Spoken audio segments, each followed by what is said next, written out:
translate into some early success in the NHL. And you look at them for the Springfield Thunderbirds 2024-2025 season, 22-14-3 with a 9.22 or 9.922 save percentage and a 263 goals against average.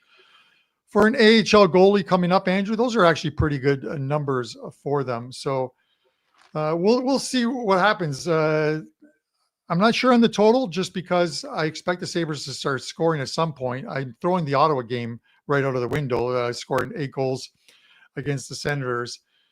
I think they're more of a team right now that you can look at, they're probably going to score 2 or 3, maybe 4 goals. So it's tough for me to want to take the over in this one. And to your point of the Detroit Red Wings beating all these good teams, how many times, guys, and you all know it, year in and year out, Andrew, you say it about the Toronto Maple Leafs, and I'm not harping, I'm just using them as an example here and not beating down on them. They beat teams like Tampa Bay, Florida, Colorado, Vegas, and then they lose to San Jose, Arizona, Anaheim. You get up for some teams, and then you think you can go through the motions against some teams. The Detroit Red Wings don't want to go through the motions tonight against the Buffalo Sabres in Buffalo. They're going to end up on the wrong side of a result. It's, again, a fishy line in these ones that the Wings are only minus 112 on the road. And if you've been to a Sabres game, and I've been to quite a few, the attendance seems to be more in favor of the away team. Like, it's a home game for the Leafs. When they're in Buffalo, it's a home game for the Leafs. When I went for a Buffalo-Montreal game, it was Montreal jerseys throughout the arena. Sabre season ticket holders sell their premium games online, which are snapped up by visiting fans, and at a little extra, and they use it to pay off their season tickets by selling, 6 to 8 premium games. So you'll see a lot of Detroit Red Wings jerseys in the stands tonight for this one. But with that said, Andrew, I'm not touching the total, but I am going to go with the Cacio Pepe play of the night, the Buffalo Sabres. Hopefully I don't choke on my pasta with this one. Hey, Carm, it's looking like one of those days. It's just me and you on the show, of course, talking to the live chat, talking to the audience, but we're both on the same page. So I hope that you and I are coming back on the show tomorrow morning. We're both in a good mood, and we're ready to attack the Thursday board together, because sounds like we both like a lot of the same stuff for this slate, and I'm looking forward to it, Carm. So it's a pretty good day for the NHL. And remind you guys as well, all of our plays at WagerTalk.com. Carm is WT.buzz/CB. I am WT.buzz/AM. And we've got best bets, we've got free plays, we've got props. And the big thing, guys, at WagerTalk that Carm and I especially are going to make sure that you guys are following with us is the grading system and the percentage of the bankroll. And that's why Carm is doing the bankroll, to show you guys the long-term ability to grow a bankroll. But it's going to be rare for me to have props that are 1 or 2%. This year, I've decided a lot of my props are 0.25 units, 0.5 units. So yesterday, we earned about a unit with player props, right? And so when I release a 5%, that's the best bet that we're going to release. 3%, 2%. It's important when you guys sign up that you're managing your bankroll and you're getting things going right now. This is a deal that I currently still have going right now. NHL 25 for 25% off a 30-day NHL pass.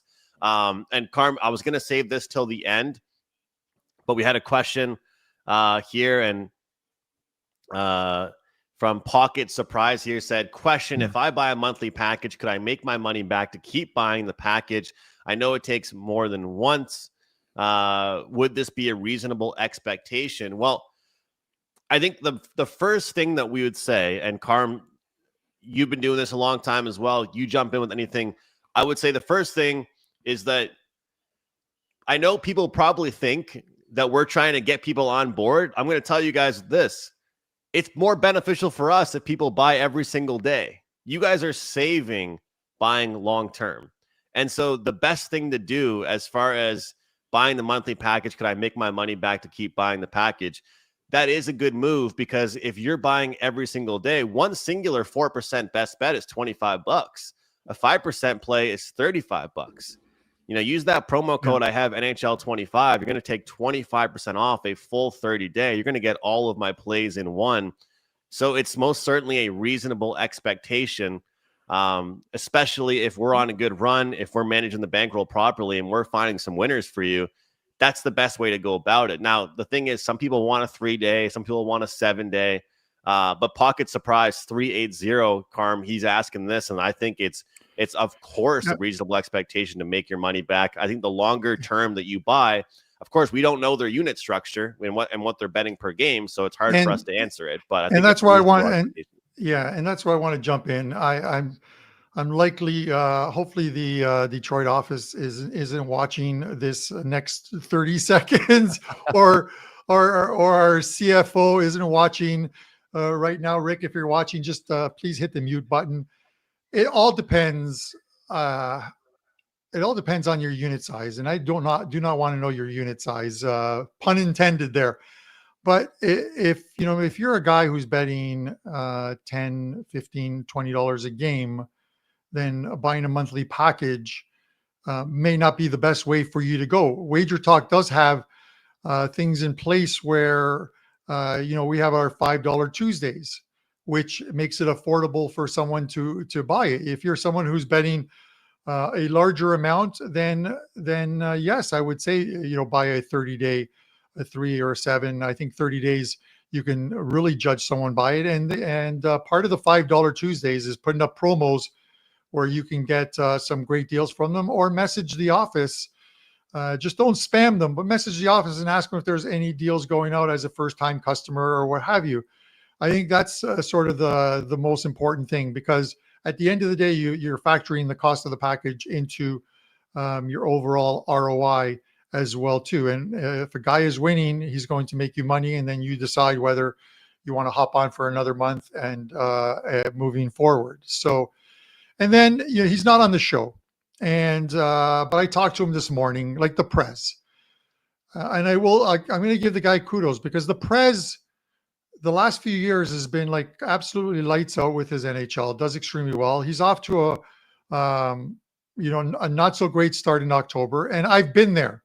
The last couple of Octobers for me, I've hated it, but sometimes it's good to get a handicapper who's proven long term when they're slumping, because as I mentioned before, the law of large numbers, that if a guy's hitting up here or hitting way down here, it's going to sometimes end up here in the positives, but not 80%, but more like 60%, and not 30%, but more like 60%. So with that said, Prez doesn't need me to be his sales guy for him. He really doesn't. I'm just mentioning that. But Andrew, you put in the hard work each and every day, especially with the prop plays and what have you. And I think that's one of the toughest things is people are going to get that extra value from your prop plays. And even though you're releasing it at a quarter or half of 1%, you're not going for the guys that sports books will overprice, because they know people are like, oh, Edmonton's playing Vancouver. Okay. Connor McDavid to score, Leon Draisaitl to score, over shots on goal. The books cook the price. Everything is cooked there because they know that people who don't do the homework are going to go for those top guys, because they haven't heard of the guy on the third line who may have gone 6 of 7 games over his shot total of 2.5, Andrew. Yeah. But you do. So that's where the package has tremendous value, is when someone is doing all the homework for you. Think about a high school. I mean, if you sort of floated through high school and university because you stole the answers from someone else or paid someone else for it, you got there. Anyways, I'm like the old man yelling at the clouds. Where is Mo today? Is Mo here? Thanks for the Mo is in my hockey picks at the moment. I'm 8-2 my last 10 plays. Woo! There we go, Carm. Well, I'm hanging with Mo. I'm keeping Mo in the backyard shed with a couple of padlocks, and he's staying there until I have a huge lead on everybody else for another number one spot in Carm is going out for beers NHL. with Mo tonight to try and keep things going, keep things light. All right, Carm. So everybody's dapping you up for the bankroll play, man. Huge hit by you on the Capitals. Big win. That was definitely the most dominant win on the board yesterday. Carm, we got one game left here, and I'm going to keep it short and simple. The Flames have defeated. I want to be proper grammar here. They've defeated the Montreal Canadiens 4 straight games. Hasn't looked great. This is a young team, the Montreal Canadiens, that just had a successful homestand. Only lost 1 game. All right, but it's their first time going out on the road for a big old road swing. They got a back-to-back, as you used to call it, the Alberta double-double there, the Tim Hortons advertisement. As you sip your coffee, they're playing the Oilers on Thursday. So very interesting number on this one. People think that it should be almost a bigger number on the Montreal Canadiens. I'm going to leave it to you for your thoughts on that one. I do find it a little bit tricky, but I'm going to give out a player prop. And this is actually one that I'm looking at here, Carmen. I've got this. And hold on. Give me a second. Hold that thought. There it is. Cole Caulfield. He seems to do well on the road. You know, I think that for some of these younger teams, there's going to be certain players, like I mentioned, Demidov, the new young player for the Canadiens. He's probably going to do better at home, you know, getting the last change.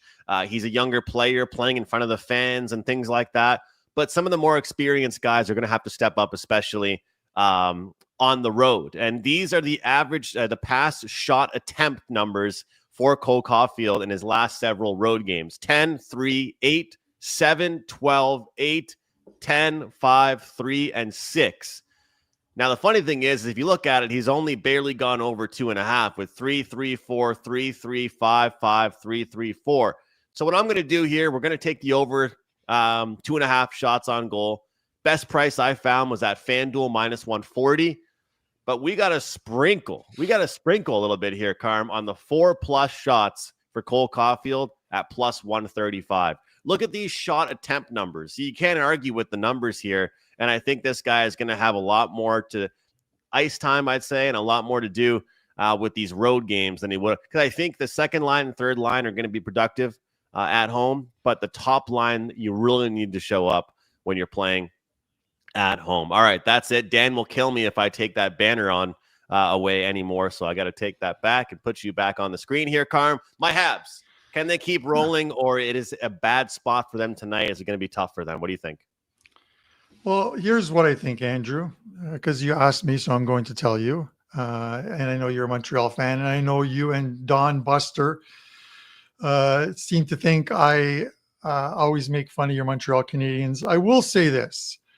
Just because I think Calgary is a dumpster fire at the moment, and I think they're going to have an absolutely miserable season. And it's not because a lot was expected of them, which means that you would think that a team makes a coaching change, which they're not going to do. A team brings in players, they're not going to do that either. I think they understand the fact, and I think their fan base understands the fact that they're not making the playoffs this year. So let's hope they finish in one of the bottom 3 spots and have a shot at winning the draft lottery and getting McKenna this season. We're only 7 games in. But speaking of which, 7 games in, and the Montreal Canadiens have yet to trail after 20 minutes. 4 wins and 3 pushes in 7 games. The Montreal Canadiens are playing, at least early on this season, with just a lot of energy and playing extremely well. I don't want to go against a stat in which a team has never trailed in the first period and say, take Calgary to come out and play strong, because you're just hoping something happens as opposed to at least using some data to know that it's likely not going to happen. The Montreal Canadiens are playing well. You got to lay about $1.20 on them instead of the $1.27. And you could end up with a push if it's tied after 20 minutes. But I think the Montreal Canadiens first period is likely the play here for me. 4 wins and 3 pushes thus far, Andrew, this season in the opening 20 minutes for Montreal. And bring it up real quickly. And as far as on the road, the Montreal Canadiens 3 games on the road. They've been tied after 20 in 2 of them and have led in 1. So quick start by the Montreal Canadiens. They get the first period lead. I call it a night, go to sleep, watch some Netflix, and don't have to watch the second and third periods of these 2 teams. I can always tell, Carm, when you're like, I'll toss on some Netflix. I want to watch something else. Carm is coming at us with a first period play. Steve says, this game has scared me away. I did Slavkovsky point. Slav's been pretty good lately. This is one thing about him is he's not the most flashy guy, but he's going to be playing with those top guys all the time. So I'm very curious, Carm, as a fan. I'll always give you my fan perspective, but I do follow the team. I am very curious. I'm going to learn a lot about this team over the next 3 or 4 games because they have impressed me with how they've played at home. Now a lot is going to have to be said about how they play on the road. It's one thing to look good at home. It's one thing to have a good start to the season. And luckily for them, like some of the people I watch, because I watch a lot of podcasts, and some of the Habs guys that I've watched, they're saying there's a real opportunity right now for the Montreal Canadiens here because look at the slow start that Tampa Bay's had. Look at the slow start Florida's had. Look at the slow start that the Maple Leafs have had. Like, if you're Detroit and if you're Montreal right now, you need to have your foot on the gas. The Ottawa Senators just lost again. The Maple Leafs just lost again. So, Carm, I'm sure you're with me on that one, man. Like, this is a time where this team can maybe create some separation because last year they were so bad in October, November, and I know I'm a fan, but I'm sure you agree with me here. I mean, if they can have a good road trip here, it'll make a world of a difference for them, as far as the season's concerned, because not only are they playing well, but some other teams in the division are playing bad.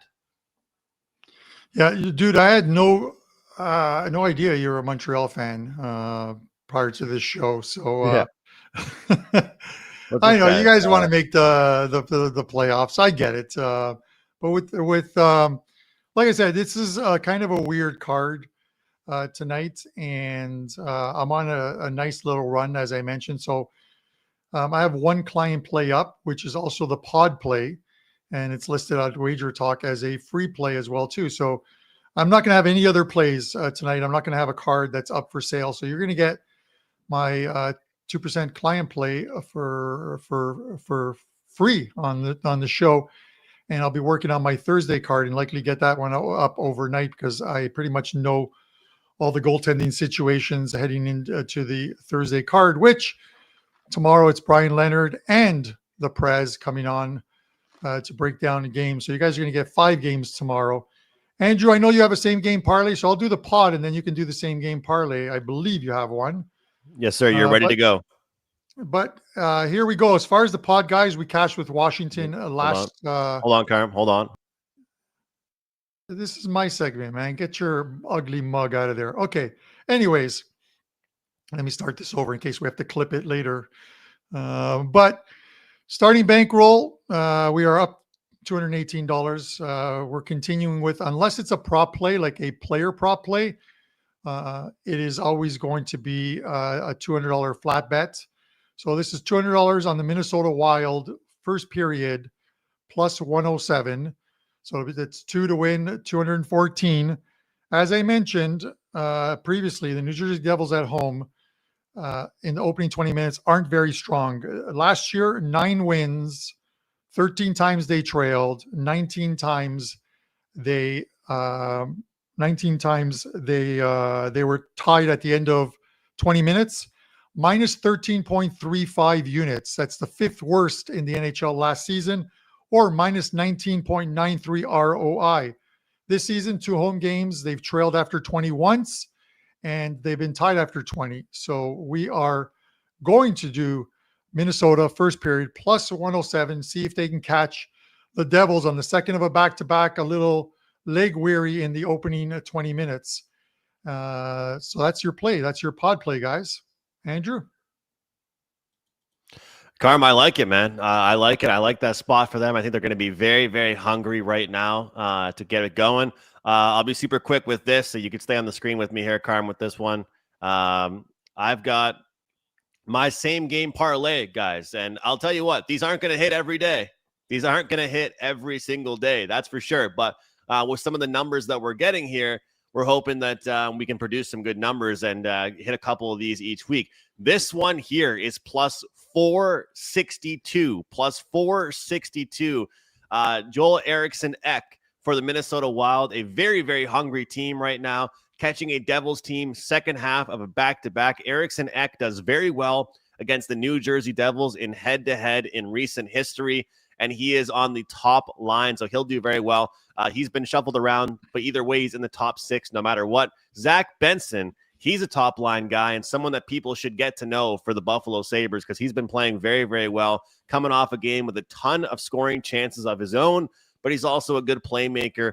They're at home, and I think it's a good spot for them against the Wings. And Cole Caulfield, we talked about it. His road numbers are very, very good as far as his shots are concerned. His shot attempts are higher on the road than they are at home. He really takes it upon himself to shoot the puck a ton. Plus 462. I picked one player prop from each game today, Carm. We need one prop from each game to get the job done and cash a ticket, and hopefully we can do so. So, Carm, couple questions we want to answer, then we really got to get out of here. But this one here from Danny. Look, Danny is asking us, you know, the point for me, because I talked about how I'm going to be doing a half unit, right, for my player props. He's asking, how is it worth your time? Half a unit's not worth your time. All I'm going to say is this. It's all about growth. It's about building your bankroll. But one of the main reasons why I'm doing that, Danny, is because more often than not, each night I'm going to have a handful of props that I like. So instead of me doing one prop at 3%, I'm going to be giving out a handful of props at 0.5%. So I'm relying on my clients to make sure you follow that structure with me so that we can maintain that structure, maintain the bankroll. And there is a lot of variance with player props, but I trust my research because I know what happens. If I give out one player prop for 3%, then the other 3 props that I liked as well are going to hit, and then maybe that one doesn't hit. So I'm going to trust my process, give out 3 or 4 props each night, and Karma, I think that will lead me to success. Fortunat says, how refreshing is it the NHL number 1 pick in consecutive drafts are remarkable young men. Schaefer and McKenna will be such impressive standard bearers for the league for a long time. He seems great. Ethan mentioned this to me on X. I didn't get back to him. I felt bad. Got to get back to him today about this, but I know we have to go. It's been a long show. WagerTalk today is coming up here. Would love to hear a situational factor that plays into it. Well, there's one that you're talking about with your pod play today, which is taking a team first period that's playing a team second half of back-to-back. Is there anything else you wanted to mention for Ethan? Anything you can think off the top of your head for situational plays?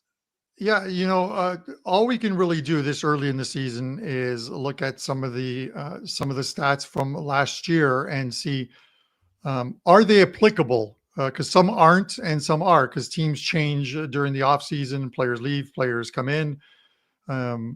Defensemen are shored up. So as far as some of these props, you have to or trends, you have to give the NHL a month and a half for you to be using more relevant data. And it's why I always say tread lightly in the first few weeks of the season. You have to, because you're using last year's data to try and predict this year's results. So with that said, unless you're watching every single game, which I kind of do, and Andrew kind of does. So if you're not watching it, you're relying on box scores. So it's just putting in the time and watching trends develop. You know, the one with the Vegas Golden Knights, as I mentioned, you know, they're now 3-0 in 3 home games, or 4-0 to the first period over. This is something that was relevant last year. 6-0 their first 6 games at home to the first period over. 10-2 their first 12 games at home to the over. And then eventually that died. It's kind of like the law of large numbers. I keep mentioning it.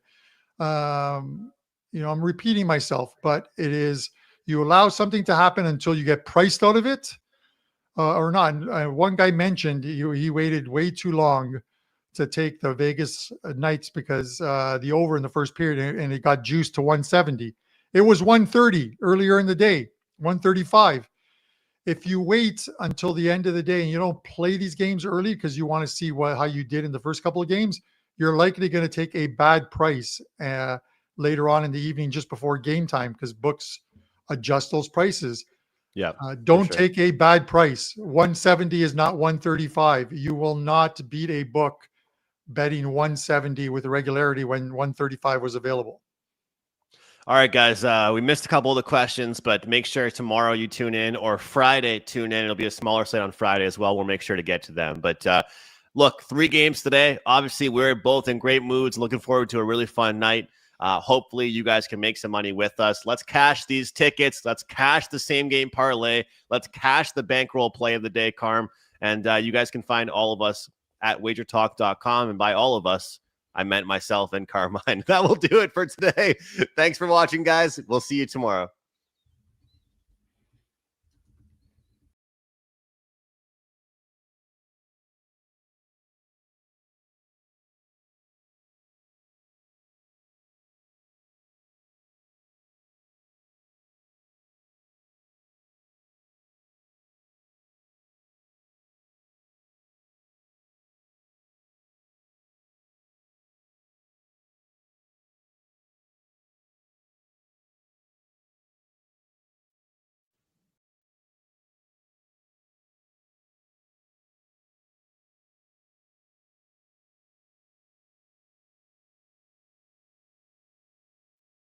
I'm putting my 7-1, 88% Thursday night free play NFL record on the line. Free play Vikings and Chargers coming up on Prime right here, right now.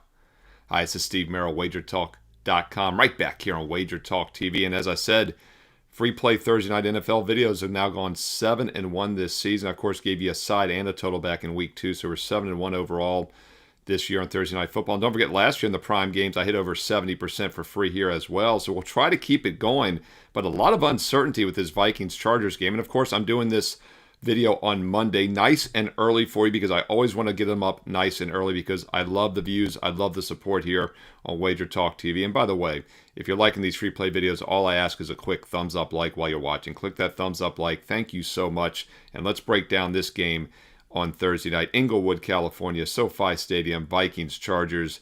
And as we look Monday afternoon, this line is sitting on that key number of -3. We do see -3, minus $1.15. So it looks like maybe it'll hit that 3.5. If you like the Vikings, I would wait. You might get a 3.5 by kickoff, but I prefer to be on the Chargers in this game for a few reasons.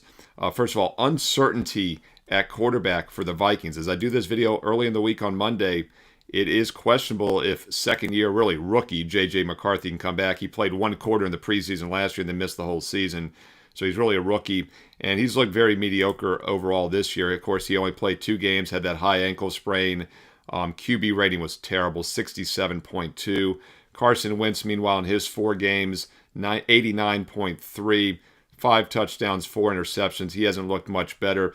2 mediocre quarterbacks here, so I do think the Chargers have a big quarterback edge with Justin Herbert, one of the best in the league. The problem, though, for the Chargers is the offensive line. They have been banged up this season, and Joe Alt, first-round draft pick out of Notre Dame last year, the 6'9", 322-pound left tackle, it has been night and day when he's not in the lineup. He's only 22 years old, left Notre Dame early, phenom there at left tackle, and since he got hurt back in that 4th week against the Giants, there's been a noticeable difference in pass protection for the Chargers. But what's interesting is the Chargers have started to run the ball more, and you would think, well, missing your stud left tackle hurts you running. Well, it actually hurts you passing more because that's the blind side. And if you look at what the Chargers have done the last several games, especially when Alt's been hurt, first 3 games this season, 90, 81, 106 rushing yards. That Giants game, 152 rushing yards on 13 carries. They had some big runs, obviously.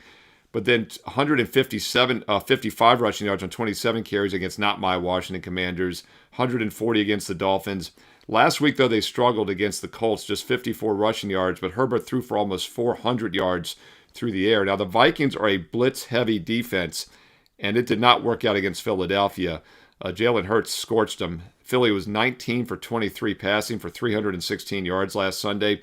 By the way, we took advantage of that. Our top over-under of the week was the over in that Vikings-Eagles game, and it landed on 50, got over by about 6-7 points, but it should have been even more. Vikings, I believe, settled for, 4 field goals inside the 20, inside the red zone. Vikings, by the way, are now 5-1 to the over this season. Chargers were 4-1 to the under, but they've gone over back-to-back games as well, and we have seen some early sharp money come in on the over in this game, and it's hard to disagree. Both teams like to throw the ball. Both defenses have been very suspect in recent weeks. The look-ahead line was around 42.5 a week ago. It's now 44.5. 45 is a key number. So we have seen some sharp money coming in the over. Point spread, though, has not moved. Look-ahead line was 3 a week ago, and it's still 3. If Joe Alt, by the way, is upgraded to probable, this line might go to 3.5. Hard to imagine a left tackle can move the number. But I do like the Chargers in this game at -3 or less, and I like it more if Alt returns. He is listed as questionable early in the week here on Monday. And, of course, we don't have certainty on who the quarterback's going to be for the Vikings. It's going to be either McCarthy coming back or Wentz. I actually, if you like the Chargers, I'd rather see your quote-unquote starting quarterback, McCarthy, come back. I'm not a believer in him, and this is a tough situation on the short week. And we talk about this a lot in the Thursday night games. It's one of the reasons I've done extremely well the last couple of years, giving you free plays in this game, because we have a very simple strategy. The short week, the short prep week, favors the home team because Minnesota has to travel. They lose a day basically because of travel. But I think even more importantly, it favors the better team. Now, in this situation, these two teams are pretty equal as far as scoring margin. But if you look at yards per play allowed versus opponents played, Chargers have been the better offensive and defensive team overall this year. And at -3, factoring maybe a point and a half for home, odds makers are saying they're the slightly better team. I think the Chargers are the better team, plus they have that home field edge on the short week. Let's not overthink it. Chargers -3 or less, and I like it better if Alt returns. So keep an eye on that injury report for that star left tackle for the LA Chargers. Hey, what are your thoughts on this game? Side, total, player props. How are you attacking Thursday night? Drop them in the comments below. I do truly read the comments and I reply back. Hey, include some analysis if you have time. Let's learn and earn and win together here on WagerTalk TV. And I keep saying 225,000 subscribers can't be wrong. Well, as of Monday, it's 226,000. It might be 227 by the time you watch this video before Thursday night. Make sure you're one of those subscribers. It's free. Just click subscribe and also consider clicking that bell as well. You'll get an instant update when I do a free play video each and every day. Last week, I gave you all 10 weeknight college football games for free. I give you the Thursday night, Sunday night, Monday night football games for free every week. As I mentioned, these Thursday night games are 7-1, 88% this season. How are you not liking that? If you are, thumbs up, like, and comment below. But also, when you click that bell and you subscribe, you get an instant alert. You also know when my top 25 college football video is ready for Saturday, and my NFL Fade the Public video is ready for this Sunday. Only the second time in 7 weeks, by the way, that the public won this past week on Sunday. We'll see if they give it back this week in Week 8. And by the way, if you're in a fantasy league, 6 teams have their buys this week, the heaviest bye week of the season. So it's a shorter card. We have none of those London games. And oh, by the way, that's something else I wanted to point out. Another reason I like the Chargers in this game. We talked about the short travel situation for the Vikings, just 3 days of rest and travel after playing at home against Philly. But I think it's even rougher in this situation because they had to play back-to-back European games. Keep in mind, they played Dublin, Ireland, Pittsburgh back the last week of September, and then they stayed overseas and played in London against Cleveland. Did get their bye week. Came back at home against Philly, but now they're traveling again. And by the way, Akers, the running back for Minnesota, Cam Akers, threw a touchdown in that Pittsburgh game in Dublin. He has the best QB rating. Win some bar bets this week. Who's the best quarterback on the Vikings? Cam Akers. 3 games played, 1 pass attempt, 1 completion for a touchdown, a perfect 158.3 QB rating. Hey, you can owe me later when you win some bar bets with the Cam Akers as the best Minnesota quarterback. Doesn't matter if it's Wentz or McCarthy on Thursday. Put Cam Akers under center. But this is a tough scheduling spot for the Vikings on 3 days. And then on top of that, they had the 2 European games. What are your thoughts? Comment below. Does that make a difference here on Thursday Night Football? By the way, if you want my personal best bets each and every week, keep in mind one way to get them, and that's as a direct client at WagerTalk.com. You know, I talked about how I did those 10 college football weeknight games. Those are some ugly Sun Belt Conference USA games. None of those games made my best bet card, but I always want to let you know which way I'm leaning, give you some analysis, some thoughts like that travel situation for the Vikings, because I know many of you are doing your own handicap and you're still building your bankroll. And because some of you are still new to WagerTalk or building your bankroll, I always want to give you different options as far as getting my best bets. Now, first of all, doesn't matter if you get a 1 day, a 1 week, a 1 month, or a 1 year. Everybody gets the same plays. They're my exact personal best bets, the same games I'm using each day. Hey, it's been that way since I started over 29 years ago in August of 1996 as a full-time professional handicapper. But what I did this week was I wanted to give you different price points. Now, obviously, the bigger, longer-term packages save you per play, gets the cost per play down to about $1 a play, and that is a true investment approach. But if you're new, if you're still building that bankroll, if you want a shorter-term package, hey, I'm here for you as well. We have 1 week packages for $99, no promo code needed. That's 7 days, all sports, by the way, And yeah, this is a great time to be an all sports client. Let's do the math here. The World Series start this Friday. NBA started this Tuesday of this week. College basketball starts next Monday. We've got college and pro football, huge cards this Saturday and Sunday throughout the week as well. This upcoming week is the only time of year in which you can get 7 days and nights and get all 5 major sports at one time that I handicap. College and pro football, college and pro basketball. No sense segment. It's midweek. This is where sharp lines are at. Let's get locked and loaded. Let's bring on Ralph Michaels. Ralph, it's been a crazy last few days. I told people I messed up boiling water this morning. That's how my morning is going. Give me a ray of sunshine.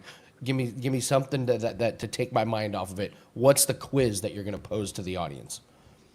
All right, guys. Kansas City won 31-0 over Las Vegas this past week. Kansas City had a 434 to 95-yard edge. So my database goes back 37 years to 1989. I want you guys to put in the chat how many times in the regular season has a team shut out an opponent and held them to under 100 yards. We'll have that after we do our NFL chart in a few minutes. I'll tell you what. You come within one, I'm going to mail you a pen. So one of my Ralph the Pen Michaels and Stat Daddy pens, if you're within one or two of this total number, 37 years, it is rare. I will give you that hint. Okay, it's rare. Okay, all right, think about the answers. I'm thinking bad weather has to be involved with one of them, but more on that later. All right, my little quiz is the single greatest player prop streak ever. Takes place today, and that's plus 170. Let me know if you guys know what it is. But Ralph, let's talk Middle Tennessee versus Delaware. This is Delaware's first season in FBS, my understanding, and Middle Tennessee just not having a very good year. They're only averaging 17 points per game. Their rush offense is putrid. How do you break down Middle Tennessee State and Delaware here? Delaware -9 with an over-under 55. I got to tell you at first glance, that 55.5 seems high.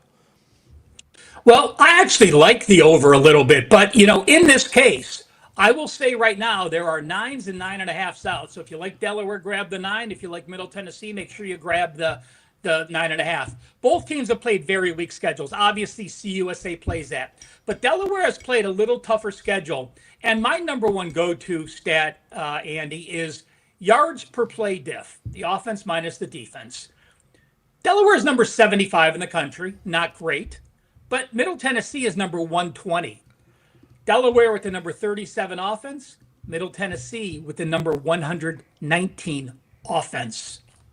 I look at these teams, and Delaware actually has impressed me. Despite losing back-to-back games to Western Kentucky, and then they went to Jacksonville and lost.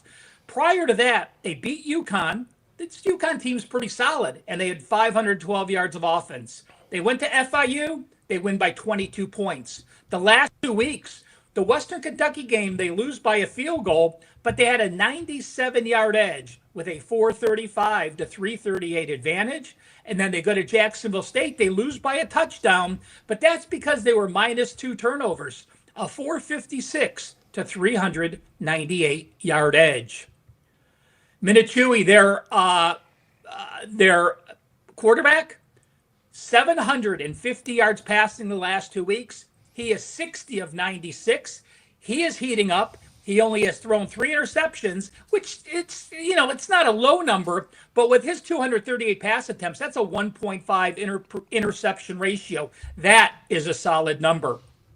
But when I look at Delaware stats in conference play, comparing their stats to the average conference opponents, their offense ranks number 4 in conference-only games. Their defense number 32. You look at Middle Tennessee in those same categories, they are number 66 and number 53.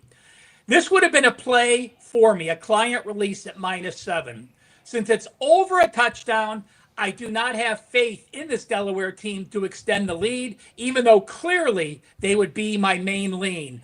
I also like Delaware over or the team total over. The offense is performing well, and Middle Tennessee tries to slow down the pace, so some of their scores have been lower scoring, but Delaware is going to control the tempo at home. So 3 opinions: Delaware over and Delaware team total over the total. I like that team total look. That's that was my thinking on the why the over wouldn't hit, was just because Middle Tennessee can't score. I kind of like that Middle Tennessee under 22.5. That's 3 touchdowns and a field goal. It seems like kind of a lot when they try and slow the pace, and I'm not sure they're going to be able to slow Delaware down. So let's move to another little obscure one. South Alabama and Georgia State. Boy, they give you the elite teams here. This is a battle of 1-6 teams. Neither team has a win this season. Something has to give here, Ralph. The books like South Alabama. That seems like a lot for two teams that can't get much going. Over unders 56. What do you like in this one? Well, Andy, this is a bowl elimination game. Both teams are 1-6, so one team will be knocked out of bowl eligibility. And I will correct you: both teams are winless in the FBS, but both teams did beat their FCS opponents. So each team has one win here.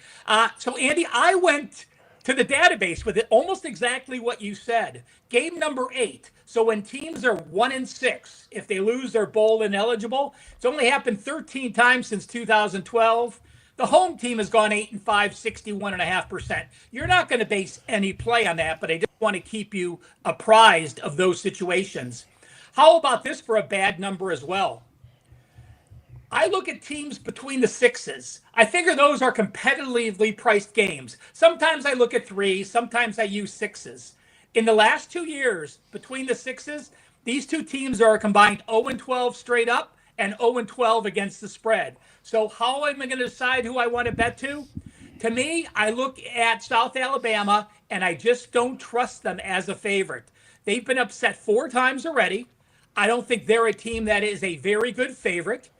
Year to date, Georgia State's played the 53 schedule. South Alabama, the number 71. So 18 spots better. But South Alabama's statistical profile, slightly better. Yards per game diff, minus 0.21 versus minus 1.9. That diff is not enough for me to back South Alabama on the road. So I do like Georgia State in this position. Now, here's one interesting thing. I'm not sure what head coach Del McGee is doing. He's played 3 quarterbacks all year, and he says there is still a battle at quarterback. Cameron Brown has started 1 game. He's played in every game this year. He's their senior quarterback. I am 95% sure he is going to start tonight. He has 67% completions, an 8-0 ratio, and he's number 2 on the team rushing at 5.5. I don't understand why there's any quarterback controversy. I expect him to start tonight. We've seen their defense go from 249 yards to 381 yards in Cameron Brown's first start last week. They put up 440 yards at Georgia Southern. They put up 27 first downs, and they rushed for 164, 4.8. Georgia State was close to being a play, but when a coach tells me this morning he's not sure which quarterback he's going to play, that's a reason for me to leave him off. Never make assumptions and force a bet what you think is going to happen. Make sure you know the data before. A clear lean with Georgia State. If I read something later today that Cameron Brown is completely starting, it may be an additional play for my clients this evening. All right. I won't have anything bet on that game. Let's move to NFL Week 8 trends and angles. And you were saying there's this phrase that you really can't stand, and that it really doesn't mean anything. Double revenge. You kind of hear, double revenge spot. It always cracks me up, the double revenge spot. I don't think there's a whole lot of situations where this happens, but you got stats to back it up. So let's take a look at these double revenge situations. Well, I'm going to call it double revenge, just because people are clear on what the chart means. But my rant is this. If you lose back-to-back games to a team as a double-digit favorite, you don't have legitimate double revenge. You were supposed to lose those games, and you got beat by the better team. So this chart, it doesn't matter if you were favored. It doesn't matter if you were a dog. It's division teams since 2018 that lost both games against this foe. So let's say you're Baltimore and you're playing Pittsburgh. If Pittsburgh beat you twice last year, those teams, the first game of this next season, They're only 45% against the spread. So the better team won 2 games in a row, and often they win 3. But take a look at those favorites, Andy. If you lost both meetings and now you're a favorite the first meeting this year, 13-29 is a home favorite, 31%. 5-11, 31% as an away favorite. So you lose both games and you're a favorite the first game of the season, it is a 69% fade. If you see that colored underneath, that little peach colors, that means the last game, the team lost both times to their opponent, and they were favored in the last game. Those teams are actually worse, 34.5%. And those teams that have legitimate double revenge and lost both games against their division opponent as a favorite, only 33%. Something you would never expect as well. That is another myth busted here on Wager Talk today. And on the bottom of the chart, I will tweet out this chart, guys. So if you want to look at it more closely, just follow me at CalSportsLV on Twitter or now X. If you lost 3 times, meaning 2 times last year and the first meeting this year, none are occurring this week because they have yet to play both games, you're 47%. Not a number you're going to fade. But again, look at those favorites that have lost the last 3 games. 26% as a home favorite, 33% as an away favorite. So if you're going to take one thing out of this, if you lost both games to your division opponent and now you're a favorite, that is a clear fade, my friends, as this chart shows us. All right, Ralph, I have my guess. Once again, what's the trivia question? Teams that got shut out and held the other team to under 100 yards, right? How many times has that happened? 38 years, 1989. Casey did it this past week. It's happened 14 times. 14 times. That's a lot more than I thought. That's a rare occasion. I was going to go with about 6. I was way off. Years, so you're figuring once every 2.6 years, 2.7 years. But Andy, how about this? KC made it 15, Andy. It happened 14 times where they were playing a regular season game after that happened.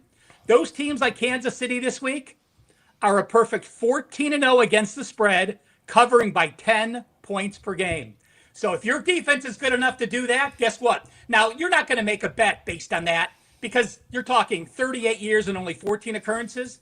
But it makes sense, doesn't it, that the team playing that good on defense would carry over to the next week. So teams like KC, 14-0 the last 37 years. Awesome stuff, Ralph. Tell everyone what you have up at Wager Talk. Andy, I have won 10 straight college football plays. I have my first college football 5% in a month. Number 2 in college football since the start of 2024. My college football best bets, those 4% and 5% plays, 18-6, 75%. I already have 2 plays loaded.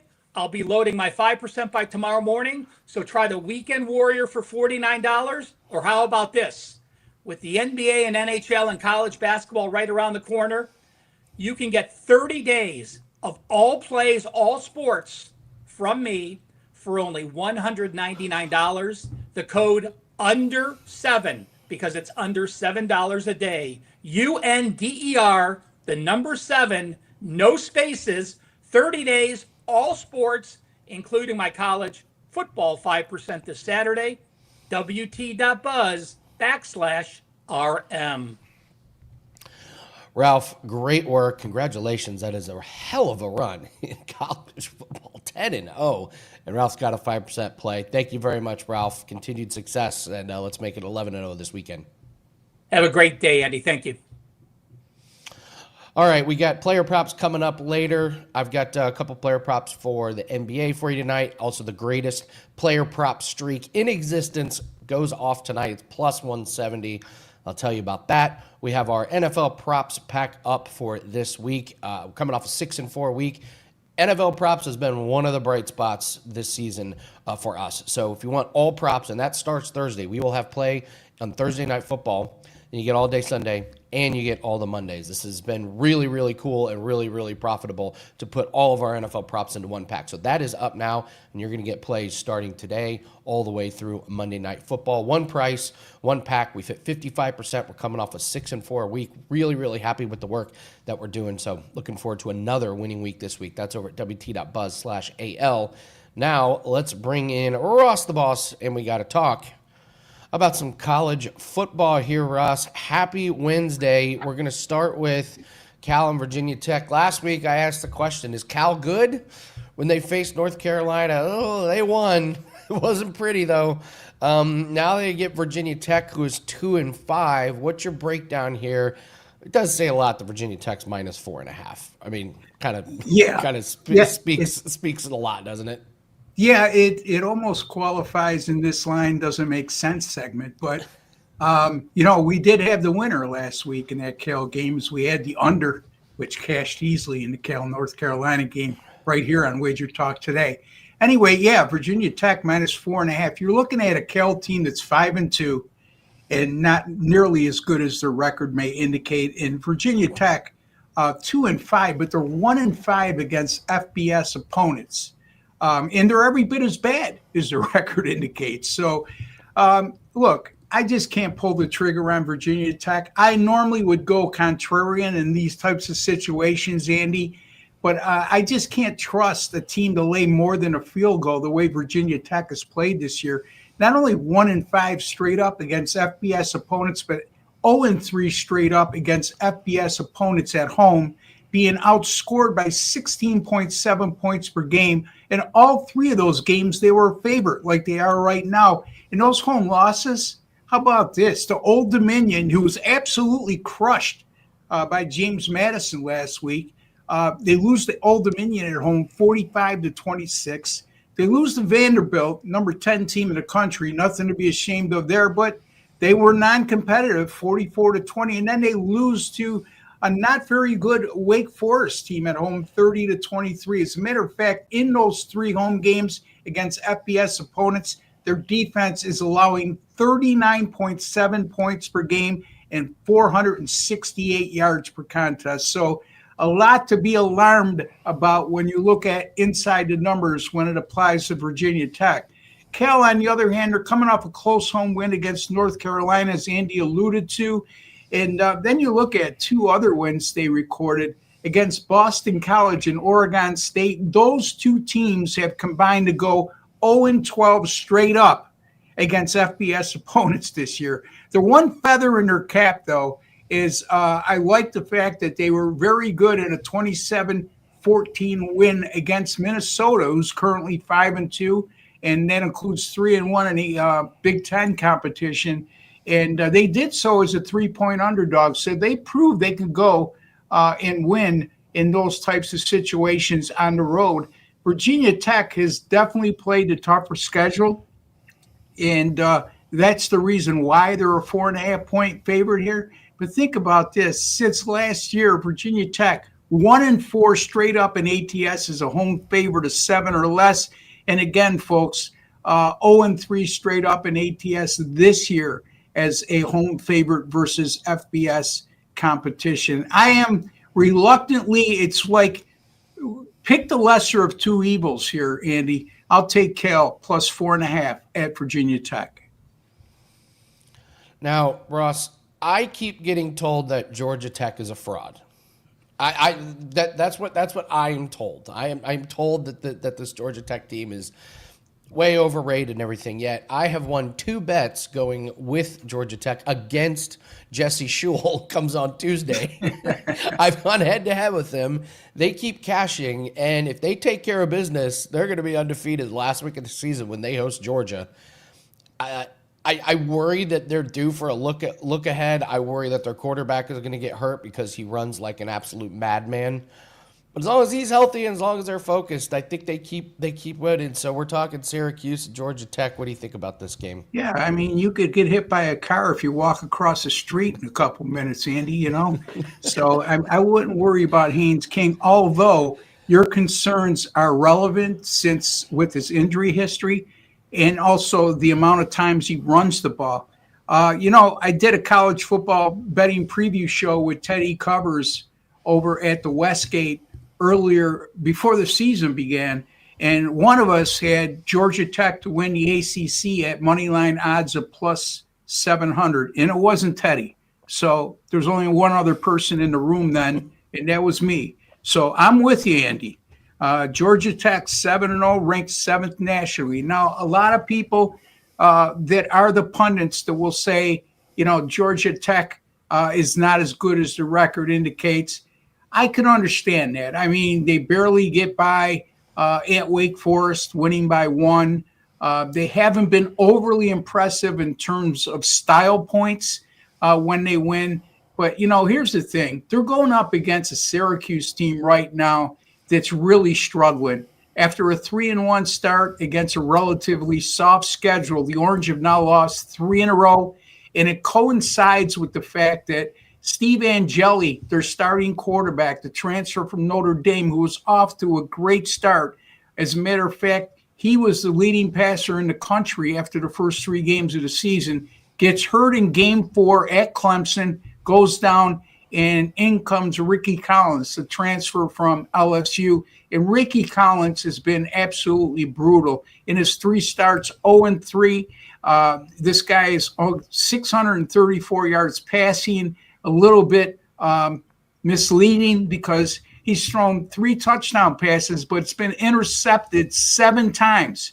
And in those 3 games, the Orange have turned the ball over 9 times. This is an absolute mismatch when we come to comparing starting quarterbacks in Haynes King versus Ricky Collins. Haynes King's is terrific. As a matter of fact, in that same video with Teddy, I had predicted he would be the best quarterback in the ACC this year. Now, I'll get a lot of argument from them, but when you look inside the numbers, this guy may not wow you, but he could beat you with both his arm and his legs. So Georgia Tech, don't forget, they're coming off losing to Syracuse last year on the road, and that was an upset loss at the time Georgia Tech was ranked. So they do have the revenge factor here. They're also coming off last week's 27-18 win at Duke as a 3-point dog. And that's the same Duke team that walloped Syracuse a couple weeks back, 38-3 on the road. They won that at Syracuse and outgained the Orange by 199 yards. So if you're one of those people who likes to compare similar opponents or common opponents, that certainly bodes well for Georgia Tech. I'm going to lay to 17.5 here with Georgia Tech over Syracuse. All right, we're going to do this. Line makes no sense. Tell everyone what you have up at WagerTalk, though. I know you've been cashing some tickets for everyone, Ross. Yeah, 6-2 this past week, or the past week between college football and the NFL. College football 2-1 Saturday, NFL 4-0 Sunday. Unfortunately, I lost the Monday night game, but it was a hell of a weekend for my Weekend Warrior subscribers. And in terms of win streaks, look, I'm on a 15-5 run in the NBA dating back to last year. Had a winner last night to start the season. I got an NBA point spread winner tonight in the New Orleans and Memphis game up right now. How about these streaks, Andy? 31-15 since September 11th. NFL and college football combined, 67% up, 42.58 units during that course of time. NFL since week 3, 12-5. College football continues to roll 21-11 out of the gate this season. That's good for number 2, over 31 units of net profit. And since September 9th of 2023, my college football premium picks, 147-96, 61% up, 112.55 units. Andy, when the sample size is that big for that long a period of time, I would say it's not a fluke. You should say the same thing. In any event, also one last thing, all sports premium picks since May 13th of this year, 165-112, 60% up, 128.59 units during that course of time. Why would you go anywhere else but WagerTalk.com with all the great handicappers we have there? And with those kind of records, you should seriously consider investing a little bit of money with me to make a lot. I wouldn't go anywhere else, Ross. I wouldn't go anywhere else, buddy. No. You wouldn't. Why would you? I mean, look at the caliber of handicappers we got at WagerTalk.com. And I would argue with anybody, the best collective group in all the world at one site. You're getting me hyped up, Ross. Get me pumped up and fired up. Let's have ourselves It's a my Wednesday. Knute Rockne moment. All right. I love this is such a great one. So this segment is called This Line Makes No Sense. You picked a doozy. I love this one. Talk us through this spread. Well, last week we warned everybody about Boise State against undefeated UNLV, and we thought the UNLV was a sucker pick as a double-digit dog, and boy, oh boy, did that come to fruition with Boise State winning that game 56-31, a 4-2 team absolutely crushing an undefeated team at the midpoint of the season. All right, so this week we're looking at the Washington Huskies hosting number 23 Illinois, unranked Washington, against number 23 Illinois. Now, Illinois is 5-2. Their only two losses were against Ohio State and Indiana. However, they were non-competitive in those two matchups. It's one thing playing the number 1 and number 2 team in the country and saying those are our only losses. It's another thing when you get outscored in those contests by a combined 97-26. So they were non-competitive in those contests. Washington, on the other hand, their only loss, or one of their losses, came against Ohio State. They were sort of competitive in that game until the fourth quarter. Didn't get blown out. This is also a Washington team that recorded a win this year. And right now, that win's looking awfully impressive. 59-14 against Washington State. You say, why does that look impressive? Well, that Washington State team, it just came off the last two games in which they nearly pulled upsets as double-digit underdogs against number 8 Ole Miss. They lose by 3. And then last week at number 16 Virginia Tech as a 16.5-point dog, they only lose by 2. So this is a Washington team also since 2022, Andy, 20-1 straight up against FBS opponents at home. Their only loss, that loss this year against Ohio State, the number 1 team in the country, and also as a favorite, home favorite of 13.5 or less. Washington has gone 6-2-1 against the spread, 9-0 straight up since 2022 as well. Give me the Washington Huskies here as a trap play. I mean, everybody is going to look at this game, not everybody, but a lot of casual observers or casual bettors are going to look at this game thinking they're getting an absolute steal with the number 23 team in the country as a 4.5-point underdog against an unranked team. I beg to differ. I like it, Ross. Ross, the boss, Benjamin, everyone. Ross, great segment as always. Love having you on, man, and continued success. Let's cash some tickets this weekend, Ross. Thank you, Andy, and I appreciate you having me. All right, we're going to do all around the world, and then I'll talk about the prop streak. Let's go over some NBA real quick. So first thing that we'll do, I mean, you got to be careful with some of these games and some of these lines and props because we got a lot of unknowns with some of these lineups. So let's do injuries here real quick. Probably the biggest one is Towns. You're going to wait and see exactly what we're going to get from Karl Anthony Towns because that affects a lot. I will love some player props in that game. In fact, I'll go over them a little bit. Ware's questionable for Miami, but other than that, I think we're pretty good. So when I look at some of these games, some of the lines that jump off the page, and again, it's first game of the season, so we tread carefully with this one. I like the under in the Cavaliers in the Knicks game. I'm actually going to do a solo video for that right after that. The Knicks could barely score against this Cleveland team, and you got a lot of questions on the offense here with Cleveland. I know they got Mobley and Allen, but Garland's still not in there. If Towns is out, and then I really, really like the under in that one. It's just it's a high total here. And last year, the Cavaliers were 4-0 against the Knicks. It's kind of a stay away from the side, in my opinion, but I do like the under in that one. The Miami Heat and the Orlando Magic.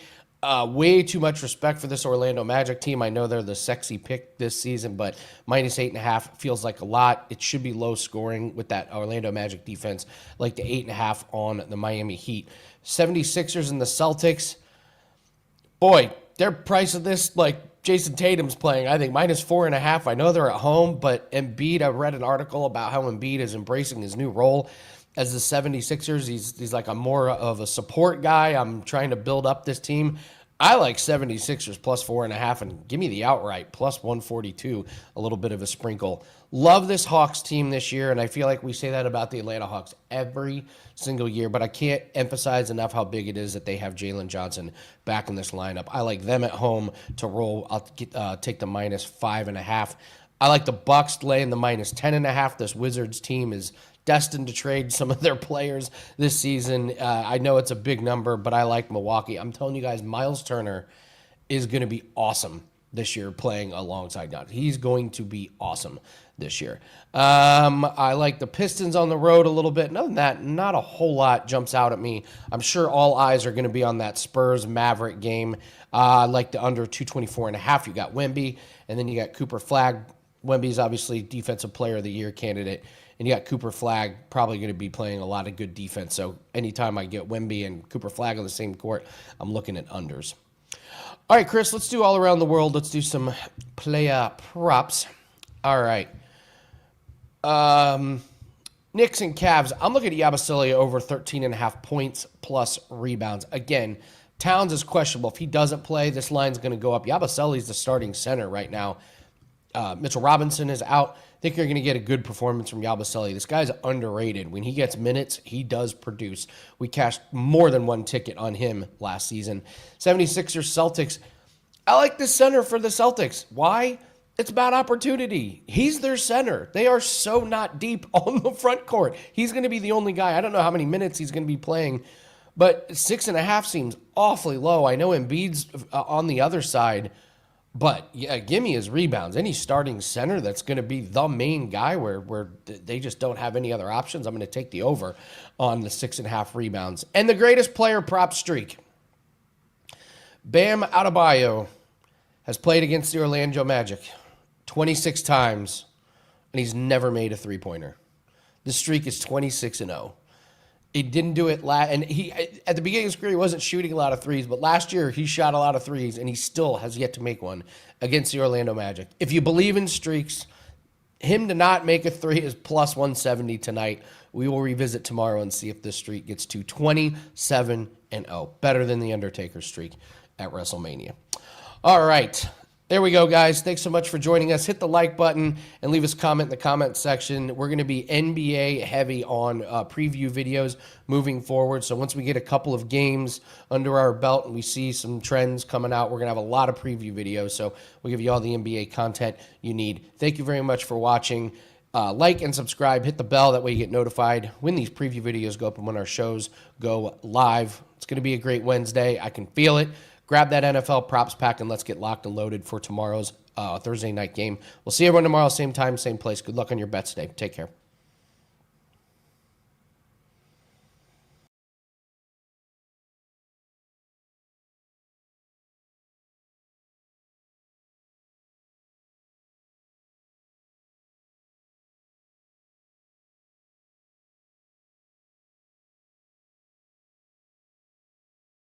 I'm putting my 7-1, 88% Thursday night free play NFL record on the line. Free play Vikings and Chargers coming up on Prime right here, right now. Hi, this is Steve Merrill, WagerTalk.com, right back here on WagerTalk TV. And as I said, free play Thursday night NFL videos have now gone 7-1 this season. I, of course, gave you a side and a total back in week 2, so we're 7-1 overall this year on Thursday Night Football. And don't forget, last year in the Prime games, I hit over 70% for free here as well. So we'll try to keep it going, but a lot of uncertainty with this Vikings-Chargers game. And, of course, I'm doing this video on Monday nice and early for you because I always want to get them up nice and early because I love the views. I love the support here on Wager Talk TV. And, by the way, if you're liking these free play videos, all I ask is a quick thumbs up like while you're watching. Click that thumbs up like. Thank you so much. And let's break down this game on Thursday night. Inglewood, California, SoFi Stadium, Vikings, Chargers. And as we look Monday afternoon, this line is sitting on that key number of -3. We do see -3, minus $1.15. So it looks like maybe it'll hit that 3.5. If you like the Vikings, I would wait. You might get a 3.5 by kickoff, but I prefer to be on the Chargers in this game for a few reasons. First of all, uncertainty at quarterback for the Vikings. As I do this video early in the week on Monday, it is questionable if second-year, really rookie, J.J. McCarthy can come back. He played one quarter in the preseason last year and then missed the whole season. So he's really a rookie, and he's looked very mediocre overall this year. Of course, he only played 2 games, had that high ankle sprain. QB rating was terrible, 67.2. Carson Wentz, meanwhile, in his 4 games, 89.3, 5 touchdowns, 4 interceptions. He hasn't looked much better. 2 mediocre quarterbacks here, so I do think the Chargers have a big quarterback edge with Justin Herbert, one of the best in the league. The problem, though, for the Chargers is the offensive line. They have been banged up this season, and Joe Alt, first-round draft pick out of Notre Dame last year, the 6'9", 322-pound left tackle, it has been night and day when he's not in the lineup. He's only 22 years old, left Notre Dame early, phenom there at left tackle, and since he got hurt back in that 4th week against the Giants, there's been a noticeable difference in pass protection for the Chargers. But what's interesting is the Chargers have started to run the ball more, and you would think, well, missing your stud left tackle hurts you running. Well, it actually hurts you passing more because that's the blind side. And if you look at what the Chargers have done the last several games, especially when Alt's been hurt, first 3 games this season, 90, 81, 106 rushing yards. That Giants game, 152 rushing yards on 13 carries. They had some big runs, obviously. But then 55 rushing yards on 27 carries against not my Washington Commanders, 140 against the Dolphins. Last week, though, they struggled against the Colts, just 54 rushing yards, but Herbert threw for almost 400 yards through the air. Now, the Vikings are a blitz-heavy defense, and it did not work out against Philadelphia. Jalen Hurts scorched them. Philly was 19 for 23 passing for 316 yards last Sunday. By the way, we took advantage of that. Our top over-under of the week was the over in that Vikings-Eagles game, and it landed on 50, got over by about 6-7 points, but it should have been even more. Vikings, I believe, settled for, 4 field goals inside the 20, inside the red zone. Vikings, by the way, are now 5-1 to the over this season. Chargers were 4-1 to the under, but they've gone over back-to-back games as well, and we have seen some early sharp money come in on the over in this game, and it's hard to disagree. Both teams like to throw the ball. Both defenses have been very suspect in recent weeks. The look-ahead line was around 42.5 a week ago. It's now 44.5. 45 is a key number. So we have seen some sharp money coming in the over. Point spread, though, has not moved. Look-ahead line was 3 a week ago, and it's still 3. If Joe Alt, by the way, is upgraded to probable, this line might go to 3.5. Hard to imagine a left tackle can move the number. But I do like the Chargers in this game at -3 or less, and I like it more if Alt returns. He is listed as questionable early in the week here on Monday. And, of course, we don't have certainty on who the quarterback's going to be for the Vikings. It's going to be either McCarthy coming back or Wentz. I actually, if you like the Chargers, I'd rather see your quote-unquote starting quarterback, McCarthy, come back. I'm not a believer in him, and this is a tough situation on the short week. And we talk about this a lot in the Thursday night games. It's one of the reasons I've done extremely well the last couple of years, giving you free plays in this game, because we have a very simple strategy.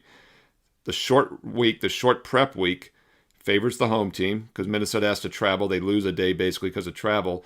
But I think even more importantly, it favors the better team. Now, in this situation, these two teams are pretty equal as far as scoring margin. But if you look at yards per play allowed versus opponents played, Chargers have been the better offensive and defensive team overall this year.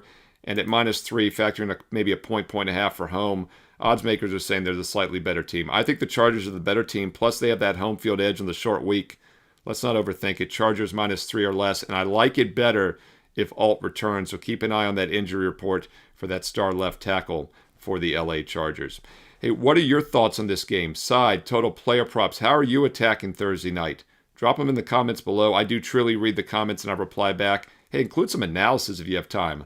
Let's learn and earn and win together here on WagerTalk TV. And I keep saying 225,000 subscribers can't be wrong. Well, as of Monday, it's 226,000. It might be 227 by the time you watch this video before Thursday night. Make sure you're one of those subscribers. It's free. Just click subscribe and also consider clicking that bell as well. You'll get an instant update when I do a free play video each and every day. Last week, I gave you all 10 weeknight college football games for free. I give you the Thursday night, Sunday night, Monday night football games for free every week. As I mentioned, These Thursday night games are 7-1, 88% this season. How are you not liking that? If you are, thumbs up, like, and comment below. But also, when you click that bell and you subscribe, you get an instant alert. You also know when my top 25 college football video is ready for Saturday, and my NFL Fade the Public video is ready for this Sunday. Only the second time in 7 weeks, by the way, that the public won this past week on Sunday. We'll see if they give it back this week in Week 8. And by the way, if you're in a fantasy league, 6 teams have their byes this week, the heaviest bye week of the season. So it's a shorter card. We have none of those London games. And oh, by the way, that's something else I wanted to point out. Another reason I like the Chargers in this game. We talked about the short travel situation for the Vikings, just 3 days of rest and travel after playing at home against Philly. But I think it's even rougher in this situation because they had to play back-to-back European games. Keep in mind, they played Dublin, Ireland, Pittsburgh back the last week of September, and then they stayed overseas and played in London against Cleveland. Did get their bye week. Came back at home against Philly, but now they're traveling again. And by the way, Akers, the running back for Minnesota, Cam Akers, threw a touchdown in that Pittsburgh game in Dublin. He has the best QB rating. Win some bar bets this week. Who's the best quarterback on the Vikings? Cam Akers. 3 games played, 1 pass attempt, 1 completion for a touchdown, a perfect 158.3 QB rating. Hey, you can owe me later when you win some bar bets with the Cam Akers as the best Minnesota quarterback. Doesn't matter if it's Wentz or McCarthy on Thursday. Put Cam Akers under center. But this is a tough scheduling spot for the Vikings on 3 days. And then on top of that, they had the 2 European games. What are your thoughts? Comment below. Does that make a difference here on Thursday Night Football? By the way, if you want my personal best bets each and every week, keep in mind one way to get them, and that's as a direct client at WagerTalk.com. You know, I talked about how I did those 10 college football weeknight games. Those are some ugly Sun Belt Conference USA games. None of those games made my best bet card, but I always want to let you know which way I'm leaning, give you some analysis, some thoughts like that travel situation for the Vikings, because I know many of you are doing your own handicap and you're still building your bankroll. And because some of you are still new to WagerTalk or building your bankroll, I always want to give you different options as far as getting my best bets. Now, first of all, doesn't matter if you get a 1 day, a 1 week, a 1 month, or a 1 year. Everybody gets the same plays. They're my exact personal best bets, the same games I'm using each day. Hey, it's been that way since I started over 29 years ago in August of 1996 as a full-time professional handicapper. But what I did this week was I wanted to give you different price points. Now, obviously, the bigger, longer-term packages save you per play, gets the cost per play down to about $1 a play, and that is a true investment approach. But if you're new, if you're still building that bankroll, if you want a shorter-term package, hey, I'm here for you as well. We have 1 week packages for $99, no promo code needed. That's 7 days, all sports, by the way. And yeah, this is a great time to be an all sports client. Let's do the math here. The World Series start this Friday. NBA started this Tuesday of this week. College basketball starts next Monday. We've got college and pro football, huge cards this Saturday and Sunday throughout the week as well. This upcoming week is the only time of year in which you can get 7 days and nights and get all 5 major sports at one time that I handicap. College and pro football, college and pro basketball, and Major League Baseball still. So it's a great time to try the 7-day all access. Hey, 7 days, just $99. You do the math, that's just over $10 a day, about $11.5 a day. Or if you want a little bit of a longer term package, I want to give you an even better offer, and this is a special promo code for this week. It's a 30-day all access for just $199. That's right, just $100 more gets you another 23 days and nights. That's a great value. Now, normally a 1 month, a 30-day is $299, but you get an instant $100 discount when you use promo code SM199, SM199 at checkout. All the details are on my page right now. You go to the drop-down menu, you'll see a 7-day for $99, no promo code needed, or you'll see the 30-day for $299, but at checkout, if you use SM199, you get it for just $199. And yes, that's all my college and pro football, college and pro basketball, and baseball for the next 30 days and nights. And oh, by the way, it is a true 30-day package, because if I ever pass on a small card, say there's just 2 or 3 games on a Tuesday or a Wednesday, like I said, I don't force those weeknight games. I give you free opinions here in videos, but I don't force them for best bet clients. You'll get an extra day added. If I ever pass, if I'm passing, you pass, you get an extra day. So that's a true 7-day, it's a true 30-day. Or the best deal, the 1-year all access, a true 365-day with an instant $500 discount. And by the way, there's no promo code needed for that. It's on the main page right now. It's right above the daily free play. Now, let's talk about those daily free plays. Talk about these Thursday night prime games are 7-1 this year. Free plays, as I do the recording here on Monday, the free plays over the past week are 7-1, 88% as well. None of those are even client best bets. They were the last cuts for my best bets. Best bets at over 65% the past several weeks, actually. October's been fantastic. And then the free plays are doing just as well. I've been too selective, not a bad thing, right? We're building those bankrolls. But if you are building your bankroll, get that daily free play throughout the week on a 7-1 run over the past week, 12-6, 67% over the past month on those daily free plays. We have one up almost every day. And now with basketball here, we'll probably have them up daily once again like we did during baseball. Check out the free play. Right above that is an instant $500 discount plus a bonus 25% coupon for the 1-year all access. You figure out what works best for you. Once again, 1 week for $99, 1 month for $199 with promo code SM199, or a $500 instant discount on the 1 year. That works out to about $1 a play. Steve Merrill, WagerTalk.com, plus the bonus daily free plays on my page with analysis right now. Get there quicker. Shortcut, WT.buzz/SM. On the way out, follow me on social media, at Steve Merrill, 2 R's, 1 L.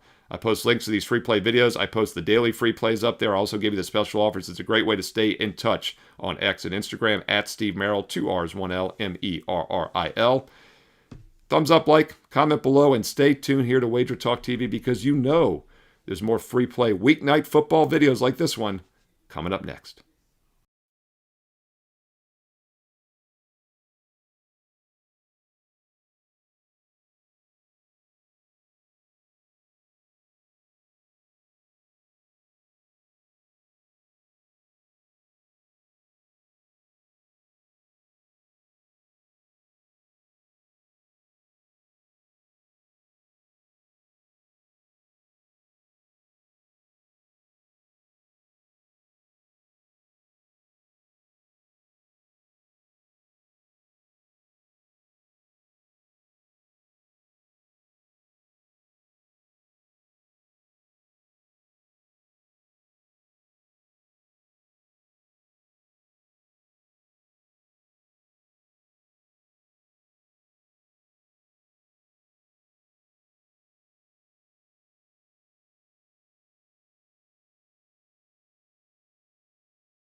It's the NFL Address Week 8. I'm here to make you money.